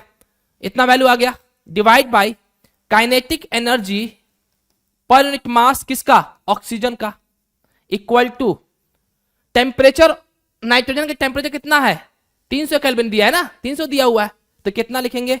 300 divide by mass, molecular weight of nitrogen कितना होता है? 28 होता है ना, डिवाइड बाई, अब क्या करेंगे? टेम्परेचर ऑफ ऑक्सीजन कितना दिया है? 600 केल्विन, तो 600 केल्विन लिख दो। What is the molecular weight of oxygen? 32 होता है, ठीक है। इतना समझ में आया? इसमें किसी को डाउट है क्या? बेसिकली हमें क्या निकलना है कि काइनेटिक एनर्जी ऑक्सीजन का 4 kg मास में कितना होगा, तो यहां एम का वैल्यू 4 रखना पड़ेगा। ओके, तो सबसे पहले इसको पहले अभी सॉल्व करते हैं, इसको आगे बढ़ते हैं। तो क्या लिखेंगे? Kinetic energy 2.5 into 10⁶ divide by kinetic energy per unit मास किसका? ऑक्सीजन का, इक्वल टू क्या करेंगे? देखो ध्यान से, 300 इंटू 32 डिवाइड बाई क्या हो जाएगा? 28 इंटू 600। ये 2 बार से कट जाएगा, 2 से, ये कितना? 16, इतना हो जाएगा, ठीक है ना? ओके, अब क्या करो यहां पे, इसको काइनेटिक एनर्जी पर यूनिट मास लाएंगे, तो देखो इसको उधर ले जाओ और इसको इधर ले जाओ, तो क्या होगा? देखो ध्यान से, देखो तो 28 इंटू 2.5 इंटू 10⁶ दिख रहा है क्या? 10⁶, 2.5 इंटू 10⁶ है ये, ठीक है। और क्या होगा? डिवाइड बाई क्या होगा? ध्यान से देखो, 2.5 इंटू 10⁶ इंटू 28, ये 16 नीचे आएगा ना, ठीक है। अब मैं क्या करूंगा? यहां क्या कर रहा है कि find the kinetic energy of 4 kg of oxygen. यहां ये किसका? ऑक्सीजन का है ना, तो यहां पर 4 रख देंगे, तो काइनेटिक एनर्जी यहां 4 रखेंगे मास, तो कितना हो जाएगा? 28 इंटू 2.5 इंटू 10⁶, और ये हो जाएगा 16, और ये कट जाएगा ऐसे 4 से, ठीक है। जब कट जाएगा तो जब इसका जो वैल्यू आएगा, इसको और कैलकुलेट करेंगे, तो ये 7 बार में कट गया, तो कितना आया? 7 इंटू 2.5 इंटू 10⁶। तो जब इसको कैलकुलेट करेंगे तो इसका वैल्यू आ रहा है 17.5 इंटू 10⁶ जूल। समझ में आया? आसान है ना, कर सकते हो अच्छे से, आसान क्वेश्चन है ना, ठीक है, ऐसे इसको कर सकते हो, ठीक है ना। अब देखो ये तो बहुत आसान क्वेश्चन है। The velocity of 3 molecules of gas are 2 metre, 3 metre, 3 metre per 2 metre per second, 3 metre per second and 4 metre per second. Find the mean velocity and RMS velocity, ये निकालना है, ठीक है। तो क्या गिवन दिया हुआ है? v1 दिया हुआ है 2 मीटर पर सेकेंड, v2 क्या दिया है? 3 मीटर पर सेकेंड। ये मार्च 2008 में आया, बहुत पुराना क्वेश्चन है, ठीक है। मैं इसलिए करा कि आपका शायद रिवाइज हो जाए, इसलिए मैंने ऐसा करा दिया क्वेश्चन कि शायद दे दे, क्योंकि आसान क्वेश्चन है ना। तो v3 इसका जो 4 मीटर पर सेकेंड, ठीक है। तो बताइए मीन वेलोसिटी क्या होगा? मीन वेलोसिटी इक्वल क्या होता है? मीन वेलोसिटी इक्वल टू हो जाएगा v1 plus v2 plus v3 by 3 हो जाएगा, है ना। तो क्या हो जाएगा? देखो v1 प्लस v2 कितना? 2 प्लस 3 प्लस 4 डिवाइड बाई 3, तो कितना हुआ? जोड़ो तो, 3 2 5 5 9/3, 9/3 मतलब 3 मीटर पर सेकेंड। अब कह रहा है कि RMS velocity of the molecules, V RMS क्या होता है? V R M S equal to root V1 का स्क्वायर प्लस V2 का स्क्वायर प्लस V3 का स्क्वायर डिवाइड बाई 3। तो अब क्या करो, रूट में V1 का वैल्यू कितना है 2 का स्क्वायर प्लस 3 का स्क्वायर प्लस 4 का स्क्वायर बाई 3।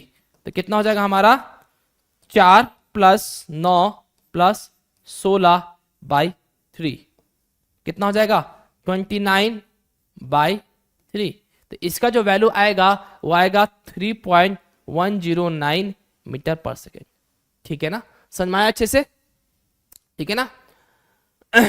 एक मीन स्पीड भी होता है, ठीक है ना, मीन वेलोसिटी हो गया, मीन स्पीड हो गया। ओके ठीक है, ओके।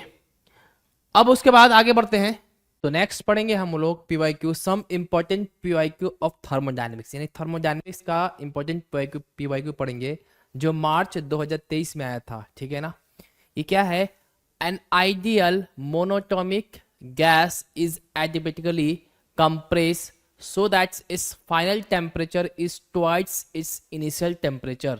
यानी एक आइडियल गैस है, एक आइडियल मोनोटोमिक गैस है जिसका डिग्री ऑफ फ्रीडम कितना होता है 3 होता है। ठीक है ना, ये एडिबेटिकली कंप्रेस किया जा रहा है जिसमें हमारा जो फाइनल टेम्परेचर है, जो फाइनल टेम्परेचर है वो इनिशियल टेम्परेचर के ट्वाइस है, 2 टाइम्स है। तो हम ऐसे लिख सकते हैं T final by T initial equal to T, ये लिख सकते हैं। ठीक है, अब देखिए यहाँ पे कह रहा है calculate the ratio of final pressure, यानी P final by P initial, मुझे इसका रेशियो निकालना है। ठीक है ना, अब देखिए यहाँ पे बेसिकली एडिबेटिकली कंडीशन में क्या होता है, हम क्या लिखते हैं PV पर गामा इक्वल टू कांस्टेंट, ये होता है।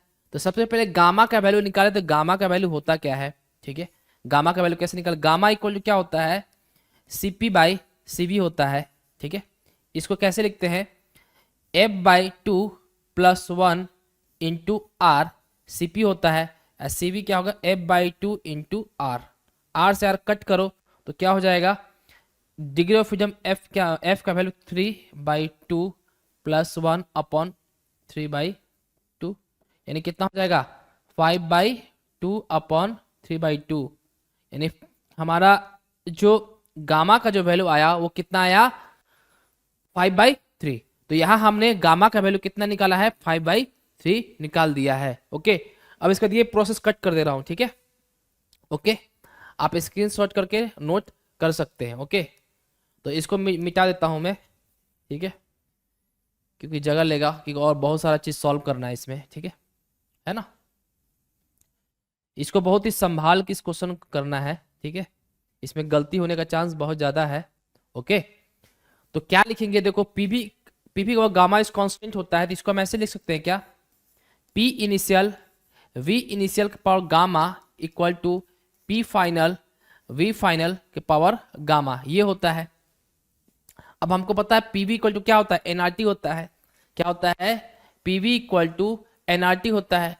बेसिकली हमें जो रिलेशन निकालना है P और प्रेशर और वॉल्यूम के बीच में रिलेशन नहीं निकालना है, हमें रिलेशन निकालना है प्रेशर और टेम्परेचर के बीच में। तो यहाँ पे V की जगह पे क्या लिखेंगे, V equal to nRT by P लिखेंगे। तो यहाँ वैल्यू इसको लिख देते हैं, यहाँ पे क्या लिखेंगे देखो ध्यान से, P इनिशियल V इनिशियल क्या हो जाएगा हमारा nRT इनिशियल बाई P के पावर गामा इक्वल टू क्या होगा P final nRT final upon में P फाइनल के पावर गामा, ये होगा, है ना। अब nr तो कैंसिल हो जाएगा, तो बेसिकली हमारा जो वैल्यू आएगा देखो कैसे आएगा, ये P इधर क्या होगा P इनिशियल, ठीक है, और ये ऊपर जाएगा तो क्या होगा P के पावर माइनस गामा, ठीक है, T इनिशियल के पावर क्या होगा गामा हो जाएगा। उसी तरह यहां पे आएगा P फाइनल के पावर माइनस गामा T के पावर T फाइनल के पावर गामा, ये हो जाएगा। समझ में आया अच्छे से। अब क्या करेंगे यहाँ पे अल्टीमेटली क्या लिखेंगे P initial 1 minus gamma T initial power gamma equal to क्या हो जाएगा P final 1 minus gamma T final powers gamma, इतना हो जाएगा। अब मैं क्या करूंगा कि T फाइनल और T इनिशियल, यानी देखो यहां पे क्या लिखूंगा, P initial by P final को हम क्या लिख सकते हैं, ऐसे लिख सकते हैं क्या, 1 माइनस गामा, ठीक है, समझ में आया।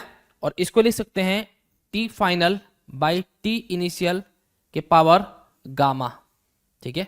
अब इसका जो वैल्यू है T final by T initial क्या है, 2 है, तो यहां लिख दो 2 के पावर गामा, गामा का वैल्यू क्या है हमारा 5/3 है, ठीक है ना, समझ में आया, अच्छे से आया।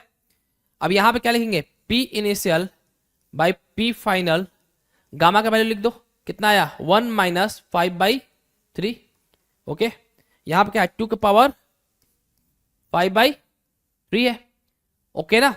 अब इसको यहां पे जब सॉल्व करेंगे कितना आएगा, P initial by P final 1 minus यानी कितना -2/3 हो जाएगा, इक्वल टू 2 के पावर 5/3 हो जाएगा। अब हम क्या करेंगे, इसको हम क्यूब करेंगे दोनों तरफ, तो ये नीचे वाला जो 3 वाला टर्म्स है वो कट जाएगा, तो हमारा अल्टीमेटली क्या बनेगा, P initial by P final के पावर -2 इक्वल टू क्या होगा 2 के पावर 5 हो जाएगा। अब 5 क्या होता है 32, समझ में आया। अब देखिए यहां पे इसको उल्टा कर दो, तो P final by P initial के पावर स्क्वायर हो जाएगा, तो क्या हो जाएगा 32 हो जाएगा। तो इसको हम क्या लिख सकते हैं, P final by P initial equal to क्या हो जाएगा √32। अब इसको हम लिख सकते हैं 4√2, तो ये हमारा आंसर हो जाएगा, समझ में आया अच्छे से। तो ये बहुत आसान क्वेश्चन है, तो आप चाहो तो ये वाला रिलेशन याद रख सकते हो, ये वाला रिलेशन जो है ना, ये रिलेशन याद रख लो, और एक ये रिलेशन, ठीक है, ये रिलेशन याद कर सकते हो, ठीक है ना। तो ये बेसिकली प्रेशर और वॉल्यूम के बीच में रिलेशन है, और ये प्रेशर और टेम्परेचर के बीच में रिलेशन है। जब हम एडियाबेटिकली चाहे कंप्रेस करेंगे चाहे एक्सपेंड करेंगे तो हमारा यही फॉर्मूला लगेगा, ठीक है ना, समझ में आया अच्छे से। तो नेक्स्ट देखते हैं क्वेश्चन।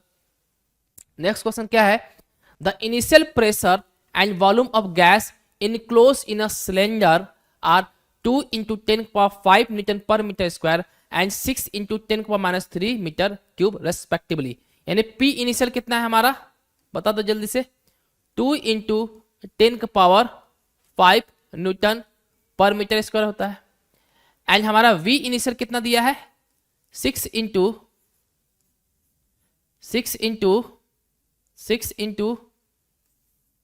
V इनिशियल क्या है हमारा 6 × 10⁻³ मीटर क्यूब हो जाएगा।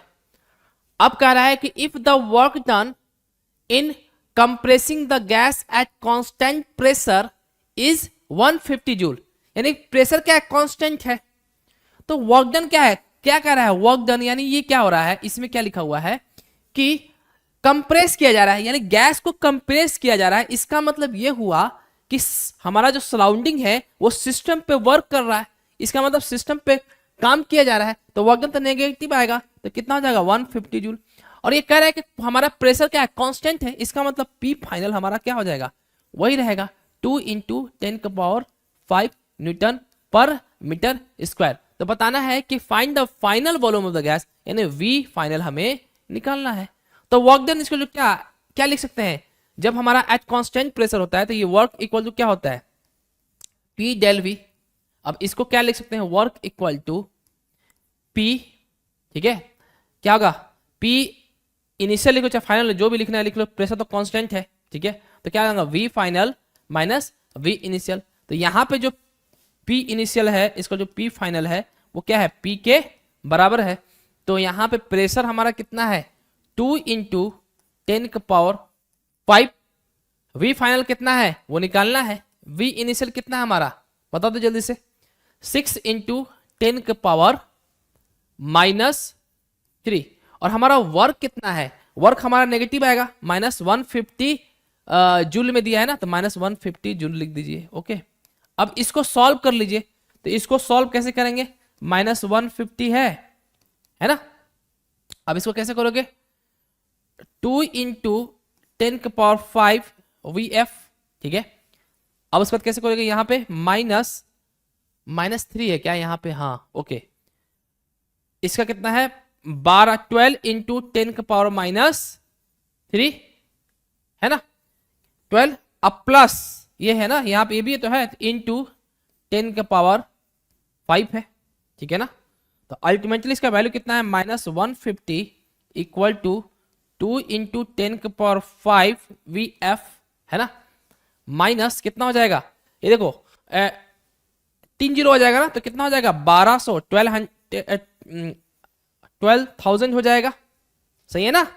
ओके, अब क्या करेंगे यहाँ पे इस चीज को यहाँ लगेगा -150 प्लस 120 यानी 2 इंटू 10⁵ VF।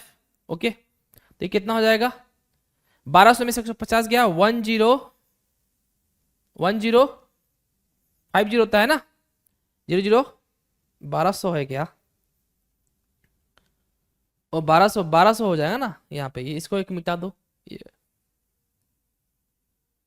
यहाँ पे है ना, ओके इसको मिटाओ, यहाँ पे कितना आएगा 1 जीरो आएगा ना, देखो ना 1 जीरो कट होगा ना, तो यहाँ पे 1 जीरो कट करो, ठीक है इतना आ गया, ठीक है ना।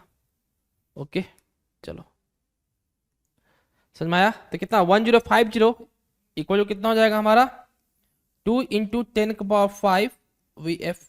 तो जब VF आप निकालोगे तो आपका जो आंसर आएगा 5.25 इंटू 10⁻³ आ जाएगा मीटर क्यूब।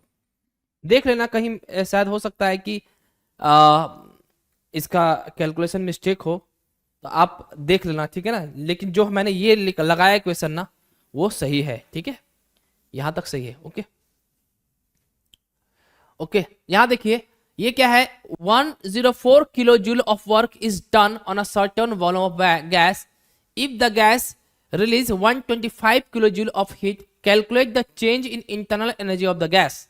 ये मार्च 2023 में आया था, और 22 में क्या आया था, a system release 125 kilo joule of heat while 104 kilo joule of work is done on the system, calculate the change in internal energy of the gas. बस लैंग्वेज का फर्क है, बाकी क्वेश्चन क्या है सेम है।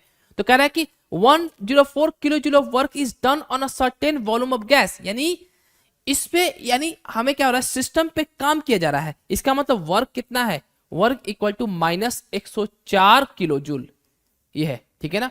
इफ द गैस रिलीजेस यानी gas release हो रहा है, यानी गैस जो रिलीज कर रहा है 125 किलो जूल ऑफ हीट, यानी हीट निकल रहा है ना, यानी सिस्टम से हीट निकल रहा है, तो क्यू नेगेटिव हो जाएगा। तो क्यू कितना हो जाएगा -125 किलो जूल। अब according to first law of thermodynamics क्या हो जाएगा, क्या होता है Q equal to del U plus W। अब चेंज इंटरनल एनर्जी निकालना है, तो इसमें क्या है साइन के अकॉर्डिंग हम इसमें वैल्यू पुट करेंगे, तो कितना हो जाएगा -104 equal to del U plus work क्या हो जाएगा हमारा -125। तो हमारा जो डेल यू जो होगा वो क्या हो जाएगा -104 प्लस 125 इधर आएगा ना, ठीक है इधर आएगा तो कितना 125 है ना, क्लियर। तो इसका जो वैल्यू आएगा डेल यू इक्वल टू कितना आया देखो तो, Q equal to -104 del U equal to ठीक तो है -125। ओके ठीक है, गलती लिखे हैं क्या, ओह सॉरी ये गलत हो गया है। ओके गलत क्या हुआ है मैं बता रहा हूँ, वैल्यू पुट करने में गलती कर दिया मैंने, ठीक है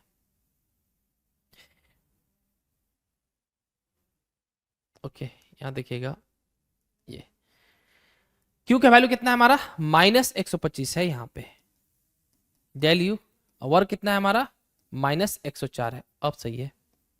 तो डेल यू इक्वल टू क्या हो जाएगा हमारा -125 प्लस 104 यानी कितना हो जाएगा हमारा 125 में से 104 गया कितना हुआ माइनस, ये माइनस नहीं है -121 किलो जूल। लेकिन चेंज इन इंटरनल एनर्जी पूछ रहा है, चेंज पूछ रहा है तो इसको पॉजिटिव में रखेंगे, यानी किस में रखेंगे पॉजिटिव में रखेंगे, तो कितना आएगा हमारा -21 इक्वल टू कितना हो जाएगा 21 किलो जूल। समझ में आया अच्छे से? इस किस्म की डाउट है क्या?